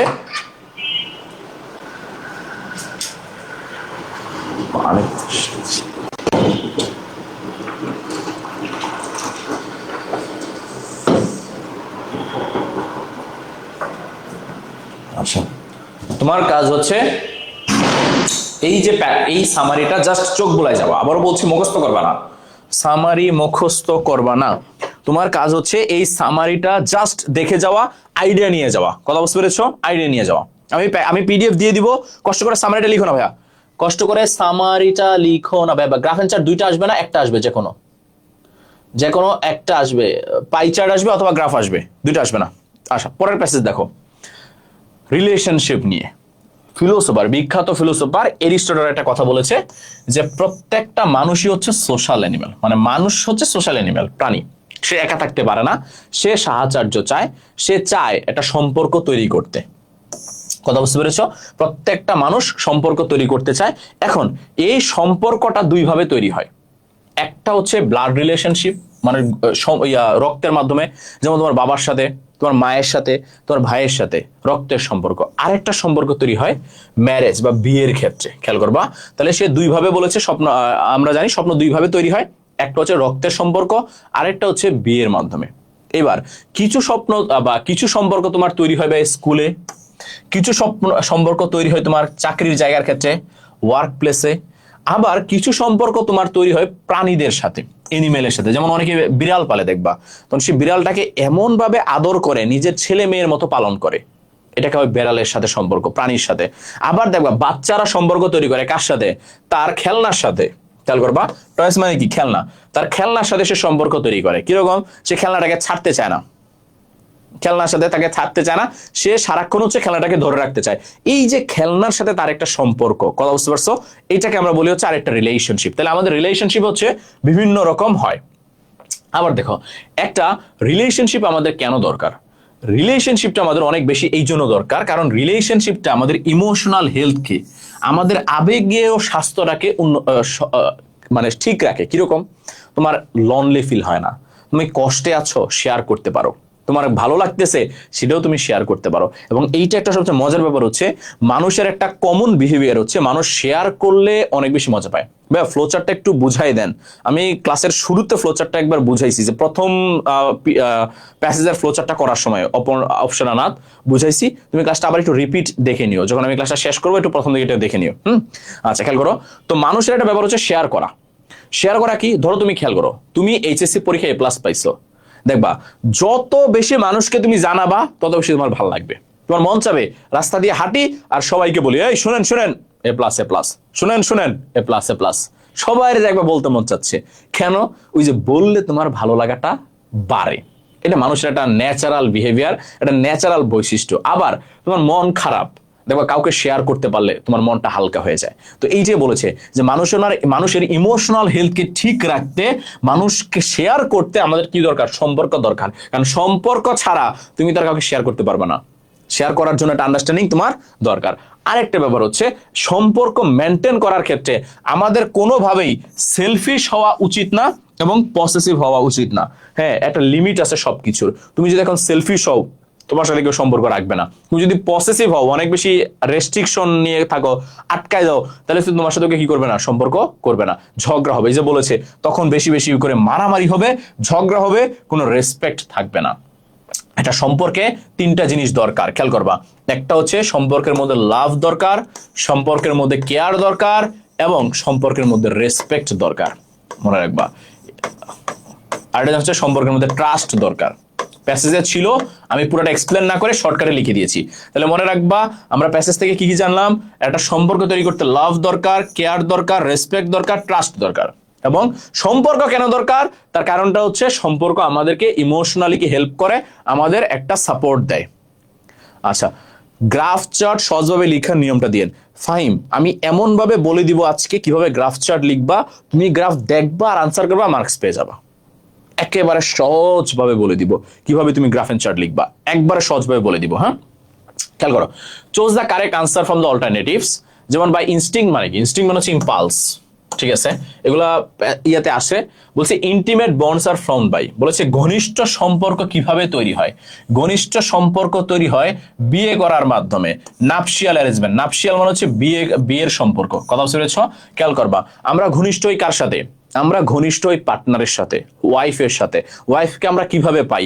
বিয়ের মাধ্যমে পাই। আর বিয়ের মাধ্যমে যে সম্পর্ক তৈরি হয় তাকে বলা হয় nuptial arrangement. We develop dash relationship in school. আমরা স্কুলে কোন সম্পর্কটা তৈরি করি? সামাজিক সম্পর্ক তৈরি করি। তার সাথে আমার পারিবারিক সম্পর্কও নাই, ইমোশনাল সম্পর্ক নাই, তার সাথে আমার সামাজিক সম্পর্ক। এবার man six company of others, মানুষ অন্যের কোম্পানি চায়। কোম্পানি মানে কি? কোম্পানি মানে হচ্ছে সাহায্য, এটা মানে হচ্ছে অ্যাসোসিয়েশন, মানে তার সাপোর্টটা চায়। বলছে দা সিনোনিম অফ আইসোলেশন, বা আইসোলেশন মানে হচ্ছে বিচ্ছিন্ন থাকা। খেয়াল করবা, আমরা যখন কোভিড-19 ছিল বা কোভিড-19 এর সময়, আমরা কিন্তু কোভিডের সময় সবাই বিচ্ছিন্নতা চলে গেছিলাম, সবাই নিজ নিজ বাসায় লকডাউনে ছিলাম। এটাকে বলা হয় আইসোলেশন, যেটাকে আমরা বলি ডিটাচমেন্ট। কোশ্চেনের আনসারগুলো তোমরা পারবা, আমি আর ওইভাবে বললাম না। Why is relationship important? কেন? Because of our emotional health, আমাদের আবেগীয় স্বাস্থ্যের জন্য রিলেশনশিপ গুরুত্বপূর্ণ। How do we increase our joy and decrease misery, কিভাবে আমরা আমাদের আনন্দ বাড়াইতে পারি এবং কষ্ট কমাইতে পারি? টু শেয়ার উইথ আদার্স, আমরা যখন বাকিদের সাথে শেয়ার করব কথাগুলো, তখন আমাদের আনন্দ বেড়ে যাবে, কষ্ট কমে যাবে। আমি সুন্দর করে ব্যাখ্যা করেছি, বলেছি। How is man's relationship different from those other animals, বলেছে মানুষের সম্পর্ক অন্যান্য প্রাণীদের মধ্যে থেকে আলাদা কেন? কারণ অন্যান্য প্রাণীদের সম্পর্কের মধ্যে কোনো ইমোশন নাই। মানুষের সম্পর্কে কি থাকে? ইমোশন থাকে, কিন্তু অন্যান্য প্রাণীদের মধ্যে সম্পর্কে কি থাকে না? ইমোশন থাকে না। তারপরে খেয়াল করবো, how do relationships help us with mental health, বলেছে রিলেশনশিপ কিভাবে আমাদের মানসিক স্বাস্থ্যকে হেল্প করে। অবশ্যই হেল্প করে। যখন আমরা আনন্দে থাকি, যখন আমরা কষ্ট করি, তখন কেউ আমাদেরকে সাপোর্ট দিলে আমরা মানসিকভাবে ভালো ফিল করি, মেন্টালি ভালো ফিল করি। খেয়াল করবো। তারপর হচ্ছে what are some pre condition of good relationship. ওই যে বলেছি, ভালো একটা রিলেশনশিপ মেনটেন করার জন্য পূর্ব শর্ত কি?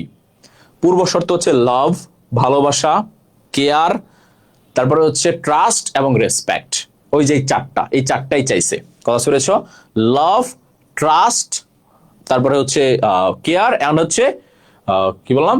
রেসপেক্ট। এই চারটাই চাইছে তোমার আনসার। এই যে প্রি কন্ডিশনস মানে এই চারটা: লাভ, কেয়ার, রেসপেক্ট, ট্রাস্ট। লাভ, কেয়ার, রেসপেক্ট, ট্রাস্ট। আচ্ছা, তারপরে সামারিটা আমি করে দিয়েছি, তোমাদের কষ্ট করে পড়া লাগবে না। পিডিএফ দিব, জাস্ট দেখে যাবা। এইবার আমাদের একটা ফ্লোচার্ট আসছে। Read the above passage and make a flowchart showing the relationship signify what are the necessary to establish relationship. দেখো, খেয়াল করো, বলেছে রিলেশনশিপের প্রয়োজনীয়তা লিখো। নেসেসারি মানে প্রয়োজনীয়তা। তাহলে তোমাকে আগে কোশ্চেন বুঝতে হবে। বলেছে রিলেশনশিপের প্রয়োজনীয়তা লিখো। প্রয়োজনীয়তা মানে হচ্ছে কেন আমাদের রিলেশনশিপ দরকার, এটা লিখতে বলছে। কেন আমাদের রিলেশনশিপ দরকার সেইটা আমাদের লিখতে বলছে। খেয়াল করো, কেন আমাদের রিলেশনশিপ দরকার। আচ্ছা, রিলেশনশিপটা আমাদের এই জন্য দরকার। আমি এখানে বক্সটা করি নাই, সময় ছিল না তাই। বক্স দুই ভাবে করা যায়, একটা হচ্ছে পাশাপাশি, একটা হচ্ছে পাশাপাশি, আরেকটা হচ্ছে নিচে নিচে। দুই ভাবে বক্স করা যায়, তবে এক লাইনে করবা। যদি পাশাপাশি বক্স করো সেটাও এক লাইনে হবে, নিচে নিচে বক্স করলেও সেটা যেন এক লাইনে হয়, দুই লাইনে যেন না হয়, দুই লাইন যেন না হয়, এক লাইনের মধ্যে। Share done, thank you Sushmaya. সবাই একটু ক্লাসটা আবার শেয়ার করে দাও ভাইয়া, মানুষজন আমাদের সব ক্লাস থেকে চলে যাচ্ছে কেন? এবার একটু শেয়ার দিয়ে দাও যেন সবাই ক্লাসে থাকে। সবাই একটু শেয়ার করে দাও। আমরা আবারও বলছি, ক্লাসের পিডিএফ ধাম ধাম করে দিয়ে দিব হোয়াটসঅ্যাপে, যারা যারা শেয়ার করবা। আচ্ছা, তারপরে খেয়াল করবো। আচ্ছা, বলেছে কেন আমাদের প্রয়োজনীয়তা। প্রথম প্রয়োজন আমাদের শারীরিক এবং আবেগীয় সাপোর্টের জন্য। এটা পরীক্ষায় দেওয়া ছিল, মানে প্রথম বক্স দেওয়া থাকে। পরেরটা কি? গিভিং মিনিং টু এক্সিস্টেন্স, আমাদের যে অস্তিত্ব এটার জন্য আমাদের সম্পর্ক দরকার। ইন্সপায়ারিং টু ডু, চাকরির ক্ষেত্রে ভালো করার জন্য আমাদেরকে মোটিভেট করবে, ইন্সপায়ার করবে, সেটার জন্য আমাদের সম্পর্ক দরকার। নাহলে আমাকে সে কেন মোটিভেট করবে যদি সম্পর্কই না থাকে? তারপরে হ্যাভিং ট্রাস্ট, ট্রাস্টের জন্য, রেসপেক্টের জন্য আমাদের কি দরকার? সম্পর্ক দরকার। ভালোবাসা দেখানোর জন্য, শোয়িং লাভ, শোয়িং মানে কি? দেখানো। ভালোবাসা দেখানোর জন্য আমার সম্পর্ক দরকার। এবং আন্ডারস্ট্যান্ডিং হওয়ার জন্য আমার কি দরকার? সম্পর্ক দরকার। পরের প্যাসেজ বলেছে গার্ল সম্বন্ধে বা মেয়েদের বিয়ে, ইউনিট 9 এর লেসন 2 নিয়ে। যখন একটা মেয়ে বিয়ে হয়ে যায় অল্প বয়সে, তাকে স্কুল থেকে বের করে দেওয়া হয়, তাকে স্কুল থেকে ড্রপ আউট করে দেওয়া হয়। কথা বুঝতে পেরেছ? সে স্কুলে আর পড়তে পারে না। এইবার সে কি করে? কি সে তার শ্বশুর বাড়ির ফ্যামিলিতে সারাদিন কাজ করে। আমাদের অবশ্যই উইমেন এম্পাওয়ারমেন্ট একটা প্যাসেজ পরীক্ষা আসার মতো অনেক বেশি, খেয়াল করবা। তাহলে যখন একটা মেয়ের অল্প বয়সে বিয়ে হয়, সে স্কুল থেকে ড্রপ আউট হয়ে যায়। সেকেন্ড, সে হাউস হোল্ডে মানে তার শ্বশুর বাড়ি থেকে সারাদিন কাজ করতে থাকে। তারপরে সে মার্জিনালাইজড হয়ে যায়। মার্জিনালাইজড মানে হচ্ছে প্রান্তিকরণ। প্রান্তিকরণ মানে কি? সে যা চায় তা সে পায় না, তাকে ডমিনেট হইতে হয়, মানে একটা জায়গায় তাকে প্রান্তিকরণ করে ফেলা হয়, সে এর বাইরে আর কিছু করতে পারে না। তারপরে দেখো, শি বিকামস ভালনারেবল। ভালনারেবল মানে হচ্ছে শোচনীয় থাকা, সে একেবারে শোচনীয় অবস্থায় চলে যায়। কেন? সে কখনো অ্যাবিউজের শিকার হয়, আবার যৌতুকের জন্য তাকে মারা হয়, ডাউ রিলেটেড ভায়োলেন্স, তাকে যৌতুকের জন্য মারা হয়। এবার যৌতুক দুই ধরনের, একটা হচ্ছে বিয়ের সময় একবারে দিয়ে দেওয়া, যেটা বাংলাদেশের উত্তরবঙ্গে অনেক বেশি প্রচলিত। তুমি যদি বগুড়া, গাইবান্ধা, রংপুর, দিনাজপুর, কুড়িগ্রাম, লালমনিরহাট, পঞ্চগড় এই অঞ্চলগুলোতে যাও, এইখানে একটা এককালীন যৌতুকের খুব নর্মাল, একটা ট্রেডিশন, একটা প্রথা। বিয়ে করার সময় ছেলের ফ্যামিলি মেয়ের ফ্যামিলি থেকে একটা যৌতুক নেয়। কথা বুঝতে পেরেছে? এককালীন বাজে সিস্টেম। চট্টগ্রামের দিকে তুমি যদি যাও, দক্ষিণবঙ্গে, ওটা আরো ডেঞ্জারাস ভাই। কেন ডেঞ্জারাস? ওই অঞ্চলের মানুষ যৌতুক নিতেই থাকে, নিতেই থাকে, নিতেই থাকে, মানে চলমান যৌতুক। চলমান যৌতুক মানে চলমান যৌতুক কি? ঈদ আসছে, যৌতুক দাও, এটা পাঠাও, ওটা পাঠাও, প্রোগ্রাম, এটা পাঠাও, ওটা পাঠাও, এই হয়েছে, ওইটা করো, সেটা করো, মানে সারাক্ষণ চলতেই থাকে, চলতেই থাকে, চলতেই থাকে। কথা বুঝতে পেরেছেন? মানে কোনো শেষ নাই, মানে এটার কোনো শেষ নাই। কথা বুঝতে সোজা কথা। তাহলে এই যে চলতে থাকে, এইটা হচ্ছে আরেক ধরনের যৌতুক। তাহলে যৌতুক দুই ধরনের, একটা এককালীন আর একটা বিয়ের পরে চলতেই থাকে। এইবার এই যে আমাদের অল্প বয়সে বিয়ে হয়ে যাওয়ার পরে শুধুমাত্র যে যৌতুক সমস্যা তা না, তার আরো সমস্যা, তার প্রেগনেন্সি এবং চাইল্ড বার্থের ক্ষেত্রে সমস্যা। একটা মেয়ের যখন অল্প বয়সে বিয়ে হয়ে যাবে, সে যখন বাচ্চাকে জন্ম দিতে যাবে, তার মারা যাওয়ার সম্ভাবনা অনেক বেশি। বাংলাদেশে মাতৃমৃত্যু হার, যেটাকে আমরা ইংলিশে বলি ম্যাটারনাল মর্টালিটি, এটা অনেক বেশি। বাচ্চা জন্মদান করতে গিয়ে বা বাচ্চাকে জন্ম দিতে গিয়ে মায়ের মারা যাওয়া, এটা বাংলাদেশে হিউজ হিউজ হিউজ। কথা বুঝতে পেরেছ? হিউজ। আচ্ছা, তারপর হচ্ছে when adolescent girls are pulled out of school either of marriage or work। আচ্ছা, এত কিছু জানা লাগবে না, জাস্ট মনে রাখবা তার কোনো ইকোনমিক মানে অর্থনৈতিক কোনো কি থাকে না, অপরচুনিটি থাকে না, সেটা কার্টেল হয়ে যায়। কার্টেল মানে হচ্ছে সংক্ষিপ্ত করে ফেলা। সে চাইলেও পড়তে পারে না, তার এডুকেশনাল সুযোগ সুবিধাও কমে যায়। তারপর হচ্ছে মানে যদি ফ্যামিলি সাপোর্ট করে তাহলে হয়তো একটু পড়তে পারে, তাও ওই রকম আসলে সম্ভব হয়ে ওঠে না। বাংলাদেশের 50% মেয়েরা, 50% মেয়েরা আন্ডার নারিস্ট, মানে হচ্ছে অপুষ্টির শিকার, এবং তারা রক্ত শূন্যতায় ভোগে, তার মানে তারা খুব বাজে অবস্থায় আছে। এবং বাংলাদেশে এই যে মেয়েরা মানে অল্প বয়সে মেয়েদের বাচ্চা হওয়ার পরিমাণ বা মা হওয়ার পরিমাণ 2007 সালে আইসা 24% হয়ে গেছে। তার মানে বেড়ে গেছে, কমে নাই। তার মানে আচ্ছা হ্যাঁ তারা ফকিরি, তারা তারা যৌতুক নেয়। খেয়াল করবা, বাংলাদেশে মাতৃমৃত্যু হার দিন দিন মানে অল্প বয়সে মা হওয়া বা মাতৃমৃত্যু আর বাড়তেছে। কেন বাড়তেছে? কারণ শর্টকাটই বুঝাচ্ছি ভাই, পুরোটা আমি বলবো না, পুরো প্যাসেজ বলার বা পুরো প্যাসেজ পড়ানোর সময় আমাদের হাতে নাই। খেয়াল করবা, তো এই যে বাংলাদেশে মাতৃমৃত্যু হার খুব বেড়ে যাচ্ছে, দিন দিন বেড়েছে, তার মানে অল্প বয়সে এখন কি হচ্ছে, বিয়ে হচ্ছে। আচ্ছা, তারপরে হচ্ছে খেয়াল করবা, এবং ছেলেদের ক্ষেত্রে তারা একটু বেটার সিচুয়েশনে আছে, বাট তারা যেটা হয়, তারা হচ্ছে ড্রাগসে অ্যাট্রাক্টেড হয়ে যায় এবং অ্যালকোহলের ক্ষেত্রে অ্যাট্রাক্টেড হয়ে যায়। খেয়াল করবা, তাহলে অ্যাডোলেসেন্স পিরিয়ডের নেগেটিভ ফ্যাক্টগুলো এখানে দেওয়া আছে। বলেছে the neonatal is closely related. Neonatal মানে কি? নিউনাটাল মানে হচ্ছে একটা বাচ্চা যেটা মাত্র জন্মগ্রহণ করেছে, যাকে আমরা বলি ইনফ্যান্ট। ইনফ্যান্ট একদম বাচ্চা, নতুন জন্মগ্রহণ করা বাচ্চাকে আমরা বলি নিউনাটাল। ইলিগাল মানে কি? ইলিগাল মানে যেটা আইন বহির্ভূত, যেটা করা ঠিক না, এটাকে আমরা বলি আনলফুল। বলছে এক্সপোজ মানে কি? এক্সপোজ মানে হচ্ছে ভাইয়া প্রকাশ করা। এক্সপোজ মানে হচ্ছে প্রকাশ করা, এটা হবে ডিসক্লোজ। ডিসক্লোজ, এক্সপোজ মানে প্রকাশ করা, যেটাকে আমরা বলি ডিসক্লোজ। তারপরে দেখো, what is the common view of girls when they get married. বলেছে একটা মেয়ের যখন অল্প বয়সে বিয়ে হয়ে যায়, তার ক্ষেত্রে আমরা সবচেয়ে বেশি কি দেখি? আমরা দেখি সেই স্কুল থেকে ড্রপ আউট হয়ে যায়। একেবারে প্রথম লাইনে আমি বলেছি, তাকে স্কুল থেকে ড্রপ আউট করে দেওয়া হয়, এবং সে কি হয়, এবং সে স্কুল থেকে ড্রপ আউট হওয়ার পরে সে হচ্ছে আর পড়াশোনা করতে পারে না, সে তার শ্বশুরবাড়ির ফ্যামিলিতে সারা দিনভর কাজ করতে থাকে। তারপরে হচ্ছে, যদি অ্যাডোলেসেন্স ব্রাইডের ক্ষেত্রে তার শ্বশুরবাড়ির মানুষরা সাপোর্টিভ হয়, তার আরো একটা সমস্যা থাকে, একটা রিস্ক থাকে। কিসের ক্ষেত্রে? বাচ্চা জন্মদানের ক্ষেত্রে। দেখেছে অল্প বয়সে বাচ্চা জন্ম দিতে গিয়ে সেই মেয়েটা মারা যায়, সেই মেয়েটা মারা যায়। বা ইংলিশ সেকেন্ড পেপারে কি একটা ওয়ান শট ক্লাস নেবেন? হ্যাঁ অবশ্যই ভাইয়া, ইংলিশ ফার্স্ট পেপার পরীক্ষা যেদিন হবে, মানে আগামী তোমাদের ফার্স্ট পেপার পরীক্ষা কি জানো, সোমবার রাতে নিব সেকেন্ড পেপারের উপর একটা ওয়ান শট ক্লাস, সব টপিক মিলিয়ে। এবার দেখো, why do you think women are more vulnerable. বলছে বাংলাদেশে কেন তুমি মনে করো যে অ্যাডোলেসেন্স মেয়েরা অনেক বেশি শোচনীয়, মানে কারা বাংলাদেশে, মানে কোন, মানে ছেলেরা নাকি মেয়েরা, কারা বেশি শোচনীয় অবস্থায় থাকে? অবশ্যই মেয়েরা, কারণ তারা অল্প বয়সে বিয়ে হয়ে গেলে মাতৃমৃত্যু হার হয়ে যায়, মাতৃমৃত্যু হারের পরিমাণ বেড়ে যাওয়ার সম্ভাবনা থাকে। অল্প বয়সে বিয়ে হয়ে গেলে তাদের অনেক প্রবলেম হয়, অল্প বয়সে বিয়ে হয়ে গেলে তারা পড়াশোনা করতে পারে না, অনেক কিছু করতে পারে না। তারপরে খেয়াল করো, what the major problems of boys face during adolescence. বলেছে অ্যাডোলেসেন্স পিরিয়ডে ছেলেরা কি কি প্রবলেম ফেস করে? ছেলেরা প্রবলেম ফেস করে অ্যাডজাস্টমেন্ট প্রবলেম, মানে সে বড় হয়ে গেছে নাকি সে এখনো ছোট, অ্যাডজাস্টমেন্ট প্রবলেম। সেকেন্ড, তারা ফেস করে অ্যালকোহল প্রবলেম। থার্ড, তারা ফিল করে হচ্ছে সেক্সুয়াল রিলেশনশিপের প্রবলেম। এটা হচ্ছে ছেলেদের প্রবলেম এই বয়সে। Why are the adolescent girl ওর সাফারার্স। বলছি অ্যাডোলেসেন্স মেয়েরা সবচেয়ে বেশি কেন সাফার করে? ওই যে বলেছি, বিয়ে হয়ে যায়, কিছু করতে পারে না, টাকা পয়সা থাকে না, মার খায়, অ্যাবিউজের শিকার হয় যৌতুকের জন্য। Why are adolescence girl pulled out of school. বলেছে অ্যাডোলেসেন্সের মেয়েরা কেন স্কুল থেকে চলে যায়? কারণ তাদের বিয়ে হয়ে যায়, এই জন্য তারা স্কুল ছেড়ে দেয়।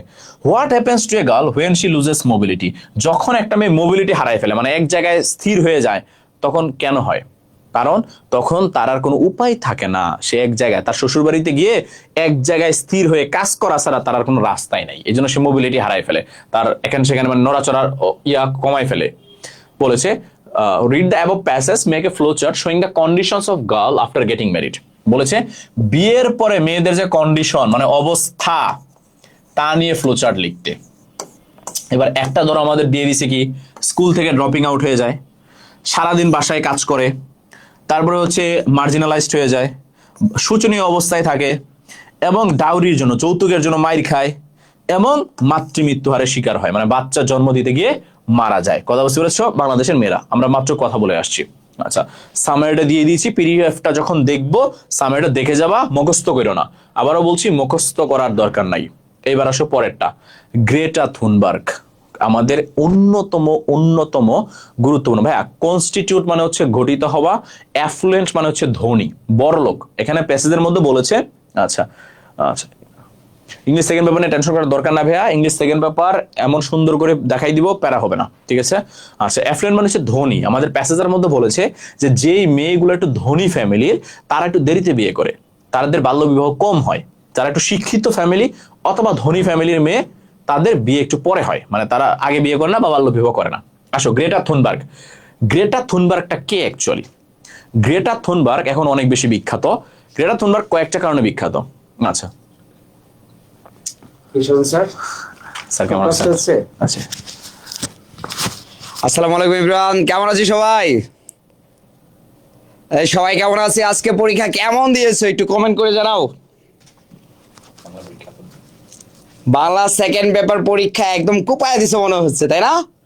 বলছিলাম একটা কথা গতকালকে লাইভে, যে ভাইয়ারা আমরা শুধু বোর্ড প্রশ্নের উপর ডিপেন্ডেবল হব না, হব না, হব না। কথাটা কি মিলছে? দেখছো ভাইয়া, খেলে দিচ্ছে। এই যে সমাজ উপসর্গ কিন্তু দেয় নাই, দিল প্রকৃতি পদ্মায়। এই যে মিলন সাহেব যা করতেছে 26 ব্যাচের সাথে, কাজগুলো কি ঠিক করতেছে? উপসর্গটা দিলে কি হইতো বলো আমাকে? আমরা উপসর্গ ভালো একটা প্রিপারেশন নিয়ে গেলাম, কিন্তু লাস্টে কি দেখলাম? আসলো প্রকৃতিবতায়ের উপসর্গ, প্রকৃতিবতায় আর সমাজ। এটা হইলো কিছু? বিজন ভাই যে আমাদের কেমন আছেন? হ্যাঁ ভালো আছে। সবাই কেমন আছো? ভালো আছো আশা করি। আর ভাইয়া যে ক্লাসটা নিচ্ছে, সবাই মনোযোগ দিয়ে ক্লাস করো। আসলে শেষ মুহূর্তে এভাবে ক্লাস করে আমরা তো আর সব পারবো না। ভাইয়াদের এই ক্লাসগুলো তোমাদের একটু হলেও উপকৃত হবা। আর পাশাপাশি তোমাদেরও কি লাগবে বলো তো? একটু আগ্রহ লাগবে, একটু পরিশ্রম লাগবে, একটু সময় দিতে হবে ভাইয়া, ঠিক আছে? এই জন্য জাস্ট আমি একটা কথাই মানে বলতে আসছি, সেটা হচ্ছে আমরা রাত জেগে কি করবো না বলো তো? পড়াশোনা করবো না। এই গতকালকে আজকে আমার একটা স্টুডেন্ট ফোন দিয়ে বলতেছে, ভাইয়া আমি গতকালকে সারা রাত জেগে সকালবেলা জেগে পরীক্ষা দিয়ে এসে ঘুমাইছি। এই জিনিসটা কি খুবই ব্যাড, খুবই ব্যাড। এটা করবা না, হ্যাঁ? ঈশ্বর, তাও 90 পাবো ভাই। Oh my god, thank you so much. তো সবাই মনোযোগ দিয়ে ক্লাস করো, আর ভাইয়াদের সাথে থাকো। ভাইয়া ফার্স্ট পেপার তো পড়াচ্ছে, ইনশাল্লাহ ফার্স্ট পেপার কমন পাবা। ফার্স্ট পেপার পর আবার কি সেকেন্ড পেপার কিন্তু পেয়ে যাবা তোমরা, ঠিক আছে? মনোযোগ দিয়ে ক্লাস করতে থাকো। ওকে, আল্লাহ হাফেজ। আমরা বাংলার মতো ইংলিশটাও দুর্দান্ত ভাবে দিব ইনশাআল্লাহ ভাইয়ারা। ইংলিশ ভালো হবে। আচ্ছা, ইংলিশ ভালো। আসো গ্রেটা থুনবার্গ নিয়ে কথা বলছিলাম। গ্রেটা থুনবার্গ কে আগে আইডিয়া নাও। আন্ধাঘুন্দি প্যাসেজ পড়ে লাভ নাই যদি তুমি তার সম্বন্ধে না জানো। গ্রেটা থুনবার্গ একটা ছোট্ট মেয়ে যে সুইডেনে জন্মগ্রহণ করেছে। এই ছোট্ট মেয়েটার একটা ডিসঅর্ডার আছে, মানে একটা তোমার ডিজিজ আছে, যে ডিজিজটাকে আমরা বলি হচ্ছে অ্যাসপারজার ডিজিজ। অ্যাসপারজার ডিজিজটা কি ভাইয়া? অ্যাসপারজার ডিজিজটা হচ্ছে, ধরো তুমি একটা জিনিসটা সারাদিন চিন্তা করতে থাকা। ধরো তোমার মাথায় একটা জিনিস ঢুকছে যে আজকে পরীক্ষাটা খারাপ হইলো, কেন যে খারাপ হইলো। এখন এইটা নিয়ে সারাদিন চিন্তা করতে থাকা, এটাকে বলে অ্যাসপারজার ডিজিজ। মানে হচ্ছে যেই জিনিসটা একবার মাথায় ঢুকবে সেটা নিয়ে সারাদিন চিন্তা করা। তো এই অ্যাসপারজার ডিজিজের ছোট্ট একটা মেয়ে, যার বয়স মাত্র 11 বছর, তার মাথায় হুট করে ঢুকছে যে পুরো বিশ্বের মানুষ এইভাবে পরিবেশকে কেন দূষণ করতেছে, এটা তার মাথায় ঢুকছে। ঢুকার পরে এই যে অ্যাসপারজার ডিজিজ, সারাদিন সেটা নিয়ে ভাবে, হাই হাই হাই হাই, পরিবেশ এইভাবে দূষিত হচ্ছে, এইভাবে তো বেঁচে থাকা যাবে না, যাবে না, যাবে না। এইটা চিন্তা করে করে এই মেয়েটা, ছোট্ট একটা মেয়ে যার বয়স মাত্র কত বছর বলেছি? 11 বছরের একটা মেয়ে, যার নাম হচ্ছে গ্রেটা থুনবার্গ। সে অ্যাসপারজার সিনড্রোম, যেটার কথা মাত্র বললাম, এই ডিজিজ হওয়ার কারণে সে এই যে আমাদের ক্লাইমেট চেঞ্জ বা আমাদের পরিবেশ দূষণ নিয়ে অনেক বেশি চিন্তা করা শুরু করছে। একটা মোমেন্টে গিয়ে সে করছে কি, সে তার স্কুলের সামনে ধর্মঘট করা শুরু করছে, মানববন্ধন করা শুরু করছে, অনশন করা শুরু করেছে। কথা বুঝতে পেরেছ? কিসের জন্য অনশন? পরিবেশের জন্য অনশন। কি বারে? শুক্রবারে। খেয়াল করবা, শুক্রবারে সে স্কুলে যাবে না। সে ওই শুক্রবারে সুইডিশ পার্লামেন্টের সামনে গিয়ে মানববন্ধন করা শুরু করেছে বা অনশন করা শুরু করেছে। কোথায়? খেয়াল করবা ইনফরমেশন গুলা। কোথায় অনশন করেছে? সুইডিশ পার্লামেন্টের সামনে। কিবারে করেছে? শুক্রবারে করেছে। শুক্রবারে সে স্কুলে যাবে না। এমন কথা হলো, তোমার মনে হইতে পারে ভাই শুক্রবারে তো এমনি বন্ধ থাকে না। ইউরোপের কান্ট্রিগুলোতে রবিবারে বন্ধ থাকে, আমাদের দেশে শুক্রবারে বন্ধ থাকে। আস্তে আস্তে তার এই স্ট্রাইকটা অনেক বেশি বিখ্যাত হয়ে গেছে এবং পুরো বিশ্বের মানুষ তার সাথে জয়েন করা শুরু করেছে। থাউজেন্ড অফ মানুষ। আস্তে আস্তে তার এই আন্দোলনটার নাম হয়ে গেছে ফ্রাইডেজ ফর ফিউচার, ভবিষ্যতের জন্য শুক্রবার। ফ্রাইডেজ ফর ফিউচার, খেয়াল করবা। এবং এই যে আস্তে আস্তে যখন এই যে তার পুরা বিশ্বের মানুষ তাকে ফলো করে এই মানববন্ধন করা শুরু করেছে, তাকে ফলো করা শুরু করেছে, প্রায় 1.6 মিলিয়ন পিপল 125টা দেশ থেকে তার আন্দোলনে যুক্ত হয়েছে। তার মানে হিউজ হিউজ হিউজ। কথা বুঝতে পেরেছি? এবং তারপরে থেকে যখন তার স্ট্রাইক সে করেছে, তার একটা বিখ্যাত জনপ্রিয়তা চলে আসছে, বিশাল জনপ্রিয়তা। তারপরে সে ইউ পার্লামেন্টে বক্তৃতা দেওয়া শুরু করছে, ইউকে পার্লামেন্টে বক্তৃতা দেওয়া শুরু করছে, এবং হচ্ছে সে বিভিন্ন জায়গায় কথা বলা শুরু করেছে, এবং নোবেল পিস প্রাইজের ক্ষেত্রে তার নাম আসছিল।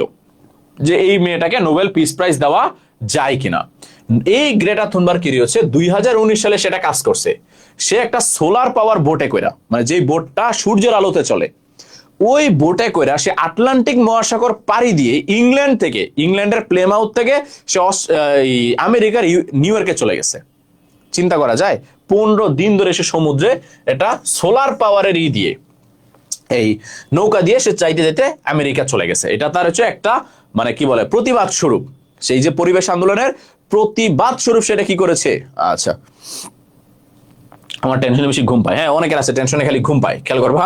তো এই যে গ্রেটা থুনবার্গ সে বলেছে সে রোজা পার্কস নামে একটা মেয়েকে ফলো করে, মহিলাকে, যে মহিলাটাকা 1950 সালের দিকে আন্দোলন করেছিল কিসের জন্য, মেয়েদের সিভিল রাইটস মুভমেন্টের জন্য। এবং এই যে বিভিন্ন আফ্রিকান আমেরিকান যারা আছে, খেয়াল করবা, যারা হচ্ছে আমেরিকাতে থাকে বাট আফ্রিকান কালো, তাদের অধিকার নিয়ে আন্দোলন করেছিল। কে করেছিল? রোজা পার্কস। এই গ্রেটা থুনবার্গ আবার কিছুদিন আগে আবার বিখ্যাত হয়েছে। কেন বিখ্যাত হয়েছে জানো তোমরা? গাজাতে ইসরায়েল যখন আক্রমণ করেছে তখন এই গ্রেটা থুনবার্গ গাজার মানুষের জন্য খাবার নিয়ে গেছিল। কথা বলতে পেরেছে, সমুদ্রে জাহাজে করে, এবং ইসরায়েলি বাহিনী তাকে গ্রেফতার করে গাজার মানুষকে যেন সে খাবার দিতে না পারে। এই জন্য গ্রেটা থুনবার্গ কিছুদিন আগে আবার বিখ্যাত হয়েছিল। খেয়াল করবা। তাহলে এই যে আমাদের কোশ্চেনগুলো খেয়াল করো। What does the word activist? Activist মানে কি? যে বিভিন্ন কাজকর্মে অ্যাক্টিভ থাকে, বিভিন্ন অ্যাক্টিভলি থাকে, তাকে আমরা বলি হচ্ছে অ্যাক্টিভিস্ট। তারপর হচ্ছে হোয়াট ইজ মিন বাই উইলড? উইলড মানে হচ্ছে এমন একটা সিচুয়েশন চলে আসা যে সিচুয়েশনে সারাদিন কাজ আর এক্সাইটমেন্ট থাকা। কাজ এন্ড এক্সাইটমেন্ট, কাজ এন্ড এক্সাইটমেন্ট, এক্সাইটমেন্ট ওই যে আন্দোলন হয় না, এরকম সারাদিন কাজ এবং এক্সাইটমেন্টের মধ্যে থাকা, এটাকে আমরা বলি হচ্ছে willed. Greta views her Asperger syndrome as a superpower. সে বলেছে যে আমার এই যে সিনড্রোমটা এটা একটা সুপার পাওয়ার। কেন? কারণ এইটার কারণেই আমি একটা সমস্যা নিয়ে সারাদিন ভাবতে পারি, যে এটা যে সমস্যা সেটা নিয়ে আমি সারাদিন ভাবতে পারি। কেন ভাবতে পারি? এই সিনড্রোমটা থাকার জন্য। হোয়াট ডাজ গ্রেটা সাইন বলেছে স্কুল স্ট্রাইক ফর ক্লাইমেট? বলেছে এটার মানে কি? বলেছে she was a peaceful protest to demand climate action from politician. সে চাইছে পুরো বিশ্বের যারা রাজনীতিবিদ আছে সেই রাজনীতিবিদরা যেন এই যে আমাদের এই পরিবেশ আন্দোলনের বিপক্ষে বা পরিবেশ রক্ষার্থে তারাও যেন কাজ করে, এইটা চাইছে। কে চাইছে? এই যে আমাদের এই গ্রেটা থুনবার্গ। খেয়াল করবা, বলছে how did Greta's childhood experience influence her views in climate change? সে ছোটবেলা দেখেছে যে ছোট ছোট কারণে মানুষ হুদাই পরিবেশকে দূষণ করে, ওইটাই তাকে হচ্ছে ইনফ্লুয়েন্স করেছে, প্রভাবিত করেছে। What motivate Greta to start school strike? কি তাকে মোটিভেট করেছে? তাকে মোটিভেট করেছে ওই যে পরিবেশ দূষণ। তার মেইন গোলটা কি ছিল? তার মেইন গোলটা ছিল বিশ্বের রাজনীতিবিদরা যেন পরিবেশকে রক্ষার্থে কাজ করে। In what ways Greta's activism inspire student world? বলছে কোন কারণে তার অ্যাক্টিভিজম পুরো বিশ্বের মানুষকে বা বিশ্বের স্টুডেন্টকে আকৃষ্ট করেছে। কথা বুঝতে পেরেছ? কিভাবে? এই যে তার এটা তো দেখি বাংলাদেশের, ভাই বাংলাদেশের বলতে, আচ্ছা, describe the significance of global strike. বলছে এটার গুরুত্বটা কি? তার স্ট্রাইকের কারণে পুরো বিশ্বের মধ্যে মানুষ পরিবেশ নিয়ে সচেতন হয়েছে, এটা সবচেয়ে বেশি গুরুত্ব। ঠিক আছে। Do you think it's important young people to advocate for climate change? তুমি কি মনে করো ইয়ং মানুষদের উচিত যে ক্লাইমেট চেঞ্জ নিয়ে অ্যাডভোকেট করা, পরামর্শ দেয়? অবশ্যই, কারণ তুমি ইয়ং, তুমি জানো, তুমি পড়তেছো, তুমি জানো যে পরিবেশ দূষণের কারণে ভবিষ্যতে কি হইতে পারে। সো তুমি তো অবশ্যই অ্যাডভোকেট করবা, মানুষকে পরামর্শ দিবা।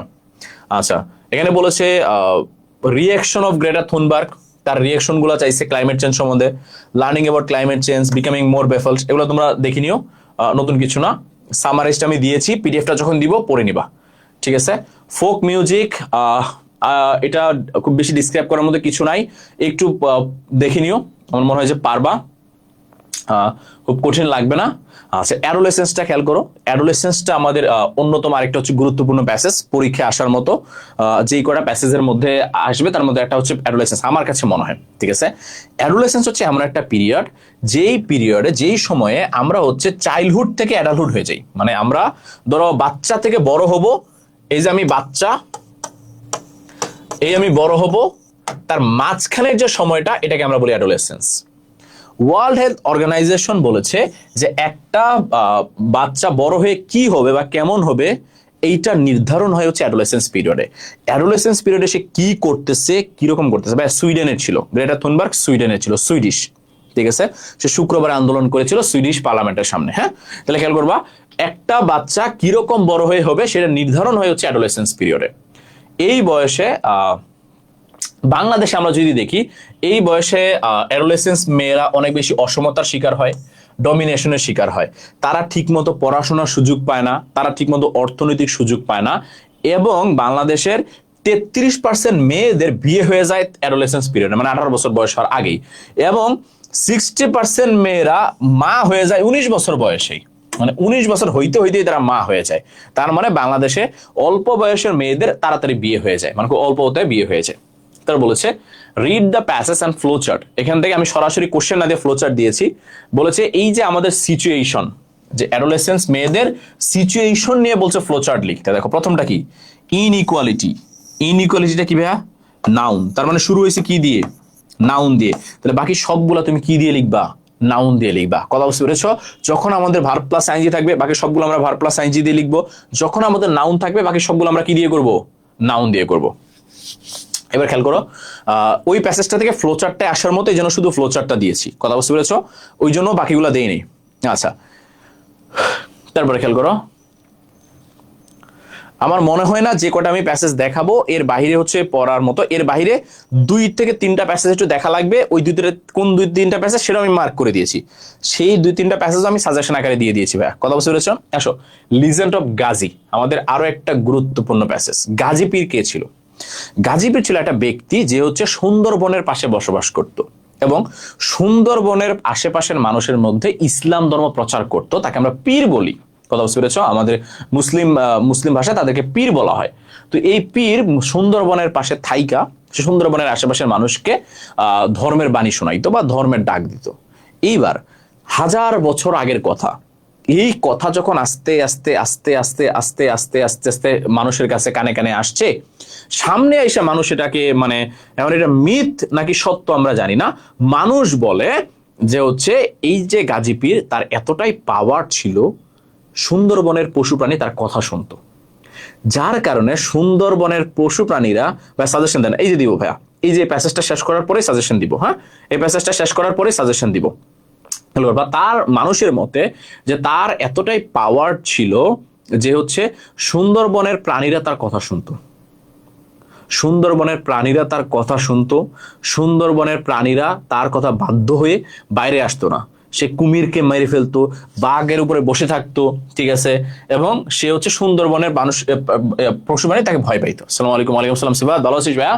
এবং সে সুন্দরবনের চারপাশে হচ্ছে মানুষকে বলতো তোমরা সুন্দরবনের আশেপাশে চাষ করো, কোনো পশু পাখি তোমাদেরকে ডিস্টার্ব করবে না, ডিস্টার্ব করলে আমি তাকে মেরে ফেলবো। তো এই স্পেশাল পাওয়ার তার ছিল। তো যার কারণে সুন্দরবনের মানুষরা তাকে অনেক বেশি রেসপেক্ট করতো, সম্মান করতো, এখন পর্যন্ত করে। অনেক ওয়ান কাইন্ড অফ তার হচ্ছে প্রত্যেক বছর তার মাজারে বিভিন্ন প্রোগ্রাম হয়, মানুষ করে। আসসালামু আলাইকুম। ওয়ালাইকুম সালাম। ঠিক আছে, তো এইটা হয় কার আন্ডারে? কেন? গাজী পীরের জন্য। কথা বুঝতে পেরেছ? তার সতর্কতার কারণে মানুষ চাষবাস করতে পারছে এবং সে এতটাই বিখ্যাত, তার স্ক্রল প্যাডস, তার এই যে জল ছাপগুলা এখনো ব্রিটিশ মিউজিয়ামে কি করা হয়েছে? সংরক্ষণ করা হয়েছে। খেয়াল করো, বলেছে alert and vigilant. Alert and vigilant মানে হচ্ছে সতর্ক থাকা, এটা হবে প্রম্পটনেস এন্ড ওয়াচফুলনেস, মানে সতর্ক থাকা। লিজেন মানে কি? লিজেন মানে হচ্ছে যেটা অতীতে ছিল এবং অতীতে বিখ্যাত ছিল। কেমন ছিল আমরা জানি না, অনেক বিখ্যাত ছিল। People come to know about Gazi Pir from literature. আমরা গাজী পীর সম্বন্ধে জানতে পারছি কি থেকে? লিটারেচার থেকে। আচ্ছা, লিটারেচার থেকে না তো, আমরা গাজী পীর সম্বন্ধে জানছি মিথস অ্যান্ড লিজেন্ড থেকে। মিথস অ্যান্ড লিজেন্ড থেকে আমরা গাজী পীর সম্বন্ধে জানছি, বিভিন্ন মিথ থেকে, মানে রহস্যময় কথা থেকে। হোয়াট ওয়াজ গাজী পীর ক্রেডিটেড উইথ? গাজী পীরকে আমরা ক্রেডিট দেই যে তার বিভিন্ন এক্সট্রা অর্ডিনারি এবং রহস্যময় পাওয়ার ছিল। সে সুন্দরবনের পশু প্রাণীকে কথা শোনাইতে পারত। The story of Gazi Pir has been preserved in folk literature as well as art. বলেছে এই যে গাজী পীরের কথাগুলোকে আমাদের সংরক্ষণ করা হয়েছে কেন? তার কারণ হচ্ছে আচ্ছা, এই যে আমাদের গাজী পীরের যে কথাগুলো, এইগুলা হচ্ছে বিভিন্ন লিটারেচারে প্রোটেক্ট করা হয়েছে। আচ্ছা, গরিবের সালাম নিবেন স্যার। আচ্ছা, গরিবের সালাম নিলাম রে, আমিও গরিব, কোনো সমস্যা নেই। আচ্ছা, এটা থেকে একটা ফ্লো চার্ট যে তার অ্যাক্টিভিটিস গুলা, যেমন সে মেকিং ডেঞ্জারাস এনিমেল, সে ডেঞ্জারাস এনিমেলকে বাধ্য করতো। ফ্লো চার্ট গুলা নিজেরা করবা, এটা আমি এক্সপ্লেন করলাম না। কথা হচ্ছে সামারিটা আমি দিয়ে দিলাম, নিজেরা হচ্ছে পড়ে নিবা। এবার খেয়াল করো, যে প্যাসেজ গুলো আমরা দেখলাম প্যাসেজ গুলার বাহিরে আর কোন কোন প্যাসেজগুলো আমরা একটু দেখে যাব। তোমরা একটু দেখে যাবা হচ্ছে ভাইয়া সিভিক এঙ্গেজমেন্টটা, দেখে যাবা মাদার ইন ম্যানভেলটা, দেখে যাবা স্টোরিজ ফ্রম গাজাটা এবং ওয়াটার ওয়াটার এন্ড এভরিওয়্যারটা। যেই কয়টা প্যাসেজ দেখাইছি এর বাহিরে তুমি যদি এই 4টা প্যাসেজ দেখে যাও, আই হোপ সো, আমি আশা রাখি ইনশাল্লাহ এর বাহিরে প্যাসেজ আসবে না, এর বাহিরে প্যাসেজ আসবে না। কথা বুঝতে পেরেছ?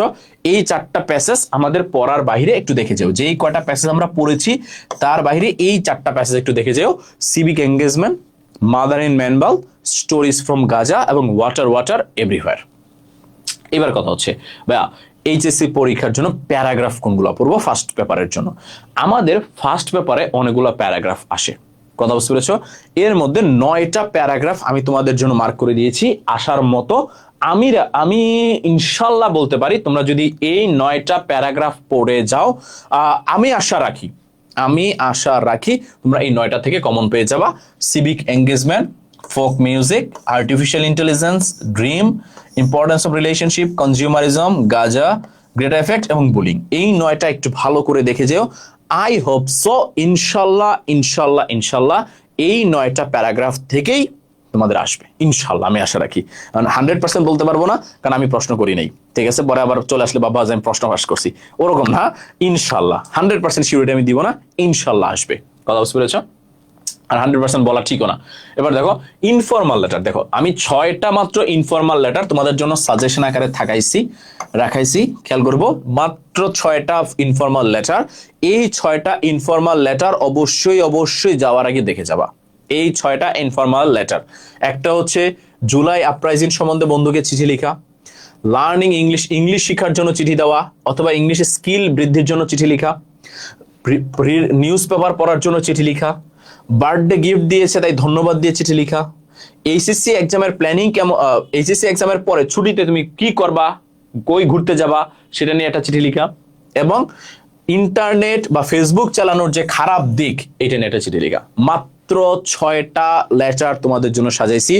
এই 6টা লেটার অবশ্যই ইনফর্মাল লেটার, পরীক্ষা যাওয়ার আগে দেখে যাবা।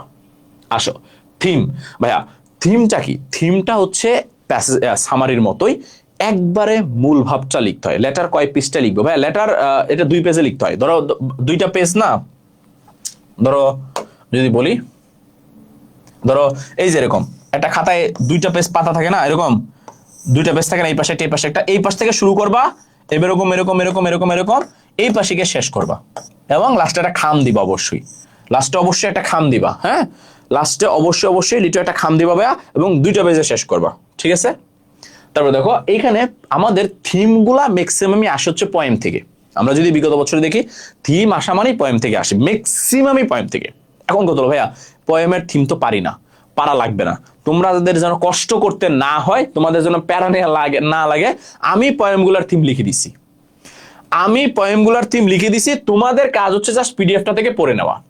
আবারও বলছি, তোমাদের কাজ হচ্ছে পিডিএফটা থেকে পড়ে নেওয়া। I died for beauty Lord বাইরনের, she walks in a beauty Emily ডেকিনসনের, তারপরে হচ্ছে হোল ফাস্ট টু ড্রিমস আমাদের ডিএইচ লরেন্সের। তো এই যে এইগুলার, আচ্ছা এক পেজ শেষ করলে প্রবলেম হবে না রীতি, প্রবলেম হবে না, খেয়াল করবা, এক পেজে শেষ করলে প্রবলেম হবে না। তো আমি প্রত্যেকটা পয়েমের থিম তোমাকে লিখে দিয়েছি। তোমার কাজ কি? তোমার কাজ হচ্ছে জাস্ট পড়ে যাওয়া, আর কিছু করা না ভাই। তোমার কাজ হচ্ছে পড়ে যাওয়া, তোমার কষ্ট করে করা লাগবে না, কিছু করা লাগবে না, আমি লিখে দিয়েছি। তোমার কাজ হচ্ছে জাস্ট লিখে যাওয়া। আচ্ছা অল পিপল ড্রিম এগুলি লিখে দিয়েছি, কাজ হচ্ছে পড়ে যাওয়া। আচ্ছা ভাই কয় পেজ লিখবো প্যারাগ্রাফ? আমি বলি 1.5 থেকে 2 পেজ। 1.5 থেকে 2 পেজ, এর বেশি কম লিখার দরকার নাই। 1.5 থেকে 2 পেজের মধ্যে লিখার চেষ্টা করো, অনেক বেশি লিখার দরকার নাই। খেয়াল করবা, অনেক বেশি লিখার দরকার নাই। এইবার আসো graph and chart. Graph and চার্টের অ্যাকচুয়ালি সাজেশন হয় না, গ্রাফ এন্ড চার্টটা শিখতে হয়, গ্রাফ এন্ড চার্টে পারতে হয়। আমি যেভাবে দেখাবো তুমি যদি মনে রাখতে পারো, তুমি গ্রাফ এন্ড চার্টে একটা বেস্টেস্ট মার্ক ক্যারি করতে পারবা। কথা বুঝতে পেরেছো? এখন এই গ্রাফ এন্ড চার্টে কিভাবে আমরা মার্কস পাবো বা কিভাবে লিখলে আমরা হচ্ছে একটু মার্কস পাবো, খেয়াল করবা। এই গ্রাফ এন্ড চার্টের বেসিক্যালি 4টা পার্ট।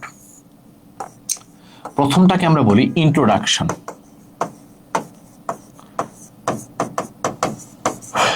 পরেরটাকে আমরা বলি ডেফিনিশন, 3 নম্বরটাকে আমরা বলি কম্পারিজন,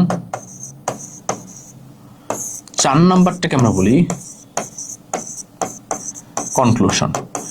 একটা একটা গ্রাফকে বা একটা পাই চার্টকে সবসময় 4টা পার্ট করে লিখতে হয়। কথা বুঝতে পেরেছো? পিডিএফ কখন আমি কিভাবে পিডিএফ পাওয়ার জন্য ক্লাসটাকে শেয়ার করতে হবে, শেয়ার করে এই যে হোয়াটসঅ্যাপ নাম্বারে নক দিতে হবে 01609815558।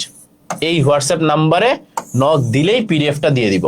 01609815558 এই হোয়াটসঅ্যাপ নাম্বারে নক দিলেই পিডিএফ দিয়ে দিব ভাইয়া। ও রয় খেয়াল করো। তাহলে এই 4টা পার্ট। এখন তুমি কিন্তু ভুলেও এই 4টাকে লিখো না, যে ইন্ট্রোডাকশন, ডেফিনেশন লিখলে কিন্তু শেষ ভাই, মার্কস পাবা না। কারণ ওইটা আর তখন ইয়া থাকবে না, এই গ্রাফ থাকবে না, ওটা তখন রচনা হয়ে যাবে, এসে হয়ে যাবে, ওটা করা যাবে না।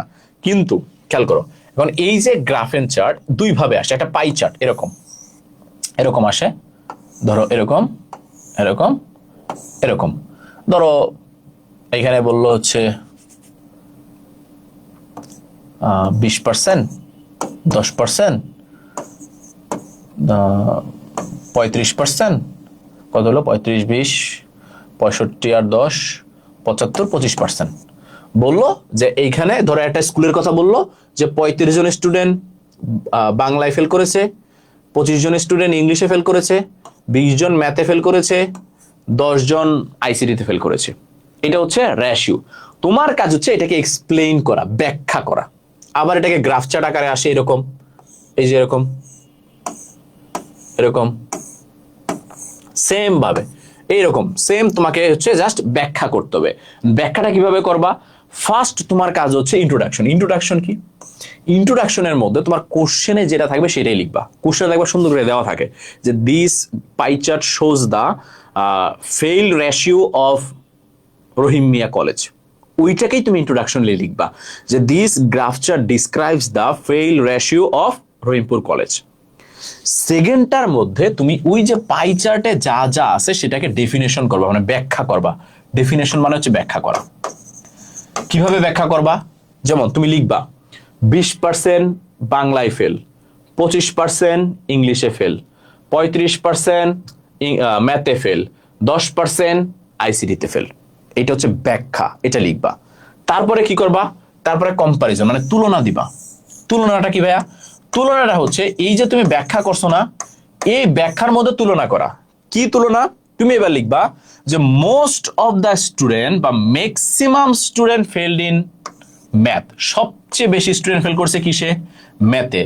দ্বিতীয় সর্বোচ্চ ফেল করছে কিসে? ইংলিশে। তৃতীয় সর্বোচ্চ ফেল করছে কিসে? বাংলা। এবং সবচেয়ে কম স্টুডেন্ট ফেল করছে কিসে? ইংলিশে, এই আইসিটিতে। কথা বুঝতে পারছি?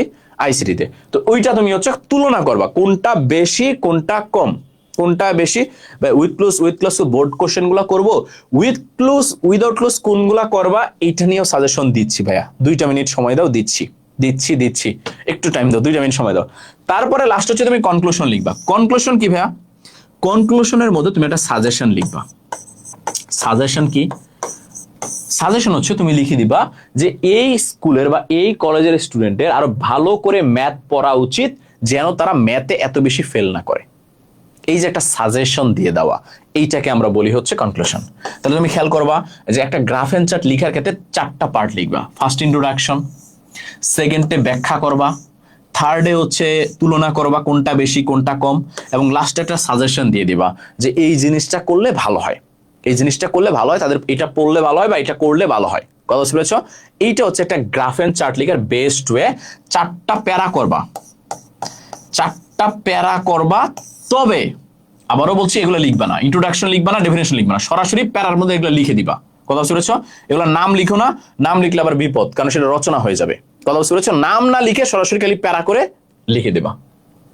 আসো, with clues and without clues suggestion. আমি চাইছিলাম উইথ ক্লুজ এবং উইদাউট ক্লুজ ব্যাখ্যা করে দিতে, বাট আমি পরে দেখলাম যে এটা তাহলে অনেক বড় হয়ে যাবে, মানে মারাত্মক বড় হয়ে যাবে, ওটা আসলে আমি শেষ করতে পারবো না।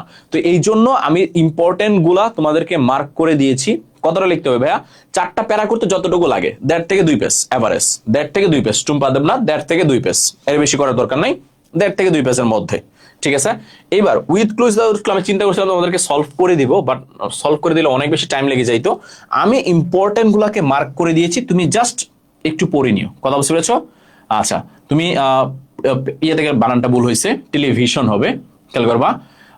এই ইয়াতে তুমি জাস্ট ইয়াতে গেলেই পাবা, টেস্ট পেপার বা যে কোনো গাইডে গেলে এগুলো পাবা।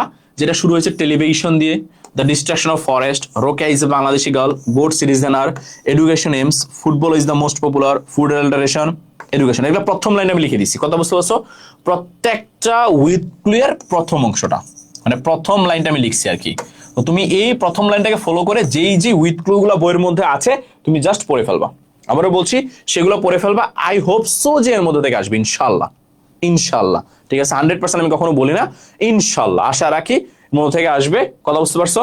এই যে উইদাউট ক্লু আমি মাত্র কয়েকটা দিয়েছি, এই কয়েকটা একটু ভালো করে পড়ে যাবা। মডার্ন সিভিলাইজেশন, তারপরে হচ্ছে tourism, Bangladesh is a land of environment, liberation war, gender discrimination, Facebook, land of great natural beauty এবং এডুকেশন। এই কয়টা একটু ভালো করে উইথ ক্লু এবং উইদাউট ক্লু দেখে যাবা। আমি আশা রাখি এই কয়টা যদি তোমরা ভালো করে দেখে যাও ইনশাল্লাহ পরীক্ষায় ভালো করবা। এর বাহিরে আসার সম্ভাবনা খুবই কম, খুবই কম, খুবই কম। অ্যান্ড তোমাদের সবাইকে ধন্যবাদ এই 1 ঘন্টা 45 মিনিট ধরে ধৈর্য ধরে ক্লাসটা করার জন্য, ঠিক আছে? আই হোপ সো আমি যা যা দিয়েছি এই জিনিসগুলো জাস্ট একটু যদি ফলো করে যাও, ঠিক আছে? একটা জিনিস আমি দেই নাই, সেটা হচ্ছে ক্রিয়েটিভ স্টোরি। কেন দেই নাই সেটা আমি বলেছি, কারণ ক্রিয়েটিভ স্টোরি যেহেতু আসবে সেই জন্য আমি এটা দেই নাই, কথা বুঝতে পেরেছো? শুধু শুধু দিয়ে লাভ নাই, কারণ ওটা তুমি কমন ফালাইতে পারবে না, কথা বুঝতে আসবেও না। তো আমি যেগুলা দিয়েছি, যাগুলো শিখাইছি ভাইয়া, জাস্ট সেইগুলাই তোমার কাজ হচ্ছে আজকে এবং কালকে দিনের বেলা প্র্যাকটিস করে যাওয়া। তুমি যদি প্র্যাকটিস করে যাও আশা রাখি তোমার ইংলিশ ফার্স্ট পেপার পরীক্ষায় তুমি একটা ভালো মার্কস ক্যারি করতে পারবে। সবার সাথে দেখা হবে ইংলিশ দ্বিতীয় পত্রের এরকম ওয়ান শট ক্লাসে আগামী সোমবার রাত 8টায়। যাদের পিডিএফ লাগবে সবাই একটু কষ্ট করে 01609815558 এই নাম্বারটাতে একটু কষ্ট করে আমাকে জাস্ট হোয়াটসঅ্যাপে নক দিও এবং আমি খুশি হব তোমরা ক্লাসগুলো শেয়ার করে দিলে। তোমরা যারা শেয়ার করো নাই আমি তাদেরকেও পিডিএফটা দিয়ে দিব। আমি এতটা নিষ্ঠুর নই, ঠিক আছে? আমাকে নক করে আমি দিয়ে দিব, ঠিক আছে? কারণ আমি চাই তোমরা একটা ভালো রেজাল্ট করো। আমি একটা শেয়ারের জন্য দিয়ে দিব না। আচ্ছা, রিয়ারেন্স নিয়ে কিছু বলিনি, এর কারণ হচ্ছে রিয়ারেন্সটা আসলে করা যাবে না, কমন দেয়া যাবে না। আমি বিগত বছরে কোশ্চেন অ্যানালাইসিস করলাম, গত 2 দিন ধরে শুধু রিয়ারেন্সটা অ্যানালাইসিস করলাম, করে দেখলাম আমি যে রিয়ারেন্সটা আসলে টাফ, ঠিক আছে? আমি চাইলে অনেকগুলা দিতে পারতাম, কিন্তু এই একদিন সময়ের জন্য আসলে সেটা আমি দিতে চাই নাই, কথা বুঝতে পেরেছ? সো এই জন্য আমি এটা হচ্ছে স্কিপ করেছি। কথা হচ্ছে 14 শেয়ার করছো, থ্যাংক ইউ ফাইম, ঠিক আছে? তবে যারা শেয়ার করেছো করো নাই কোনো সমস্যা নাই, তোমরা হচ্ছে জাস্ট এই নাম্বারে আমাকে হচ্ছে একটু নক করো। যারা করেছো তাদেরকে তো আমি মন থেকে থ্যাংক ইউ, যারা করো নাই তারাও আমাকে হোয়াটসঅ্যাপে নক করো, আমি হচ্ছে তোমাদেরকে পিডিএফটা দিয়ে দিব ভাইয়া, কথা বুঝতে পেরেছ? তো এটা একটু বাসায় পড়বা, তোমাদের জন্য অনেক অনেক অনেক বেশি দোয়া, অনেক বেশি শুভকামনা রইল, কথা বুঝতে পেরেছ? আচ্ছা, রিয়ারেন্স কিভাবে লিখবো আছে এটা নিয়ে একটু 2 মিনিট একটু আলোচনা করি, ছোট্ট করে একটু আলোচনা করি, নাহলে আবার মনের মধ্যে একটু খুঁতখুত থেকে যাবে। আচ্ছা, রিয়ারেন্স একটু আলোচনা করি। রিয়ারেন্সটা একটা আসে হচ্ছে তোমার ব্যক্তিকেন্দ্রিক। আচ্ছা, ব্যক্তিকেন্দ্রিক যখন কোনো রিয়ারেন্স আসবে তুমি অবশ্যই একটা সিকোয়েন্স ফলো করবা, যে তার জন্ম কবে, তারপরে তার স্কুল, তার কলেজ, তারপরে হচ্ছে তার জব সেক্টর, তারপরে হচ্ছে তার অবদান মানে কি? আমরা অবশ্যই এমন কোনো ব্যক্তির সম্বন্ধে রিয়ারেন্সটা পড়বো যেই ব্যক্তি কোনো বিখ্যাত ব্যক্তি। ভাই কালকে কি ক্লাস দেবেন? না, আগামী পরশুদিন ফার্স্ট পেপার পরীক্ষার পরে, ঠিক আছে? তার অবদান এবং তার হচ্ছে তাকে আমরা কেন মনে রাখবো, মানে কেন সে বিখ্যাত হয়ে আছে এইটা, এবং তার মৃত্যু।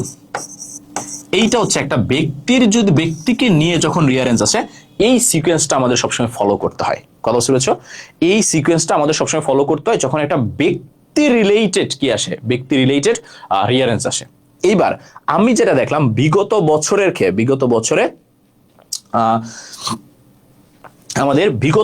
আমি যেটা দেখলাম রিয়ারেন্স গুলা ব্যক্তি কেন্দ্রিক কমে আসতেছে। বিগত বছরে আমাদের রিয়ারেন্সটা আসতেছে হচ্ছে কেন্দ্রিক, মানে এই ইনসিডেন্ট বা ঘটনা কেন্দ্রিক। যেহেতু ঘটনা কেন্দ্রিক আসতেছে, এইগুলার ক্ষেত্রে তুমি যেটা করবা, তুমি স্পেসিফিক কয়েকটা রিয়ারেন্স আমি আসলে একটু মার্ক করে দিচ্ছি, তুমি জাস্ট একটু পড়ে নিও, ঠিক আছে, আমি লিখে দিচ্ছি, ইয়েতে থাকবে, পিডিএফ এই স্লাইডটাতে থাকবে, ঠিক আছে। আমি যখন স্লাইডটা পিডিএফ করে দেবো তার মধ্যে থাকবে কাজী নজরুল রিঅ্যারেঞ্জের ক্ষেত্রে, হ্যাঁ, রিঅ্যারেঞ্জ, এটা স্লাইডে থাকবে ভাইয়া। তোমরা আমি যখন পিডিএফটা দিব তোমরা পড়ে নেবে, হ্যাঁ। রবীন্দ্রনাথ, রবীন্দ্রনাথ ভাইয়াকে পড়বা। তারপরে হচ্ছে আমাদের ইউনুস ভাইয়াকে পড়বা, ডক্টর মোহাম্মদ ইউনুস। তারপরে হচ্ছে এ টিচার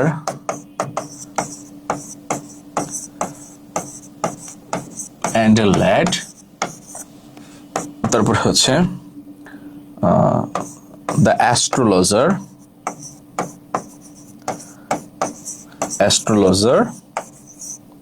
তারপরে হচ্ছে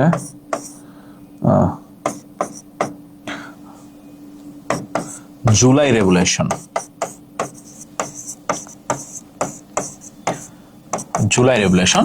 এই কয়টা একটু জাস্ট দেখে যাও, কথা বুঝতে পেরেছো? আচ্ছা, রেঞ্জ আচ্ছা, এই কয়টা একটু দেখে যাও ভাইয়া, ইনশাল্লাহ আমার মনে হয় যে এই কয়টা তোমরা যদি দেখে যাও তোমাদের টেনশন করতে হবে না। তো ইনশাল্লাহ ভাইয়ারা, আমি আর সময় নিব না, তোমাদের সাথে দেখা হবে আবার পরবর্তী ওয়ান শট ম্যারাথন ক্লাসে। ভালো করে পরীক্ষা দিও, বেস্ট অফ লাক সবার জন্য, অনেক অনেক দোয়া রইলো, বেস্ট অফ লাক। ব্যাস ছক করে আনসার লিখলে না, পুরোটা সাজিয়ে লিখতে হবে।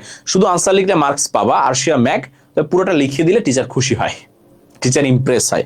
বাট শুধু আনসারটা লিখে দিয়ে আসলে মার্কস পাবা, বাট পুরোটা লিখলে টিচার খুশি হয়, তখন সে দেখে পুরো 100 পুরো মার্কসটা দেয়, এবং অন্যান্য গুলার ক্ষেত্রে মার্কসটা একটু বাড়ায় দেয়। কথা বুঝতে পেরেছো? সে খুশি হয়, সে ইমপ্রেস হয়। কথা বুঝতে পেরেছো ভাইরা? বেস্ট অফ লাক সবার জন্য। আসসালামু আলাইকুম।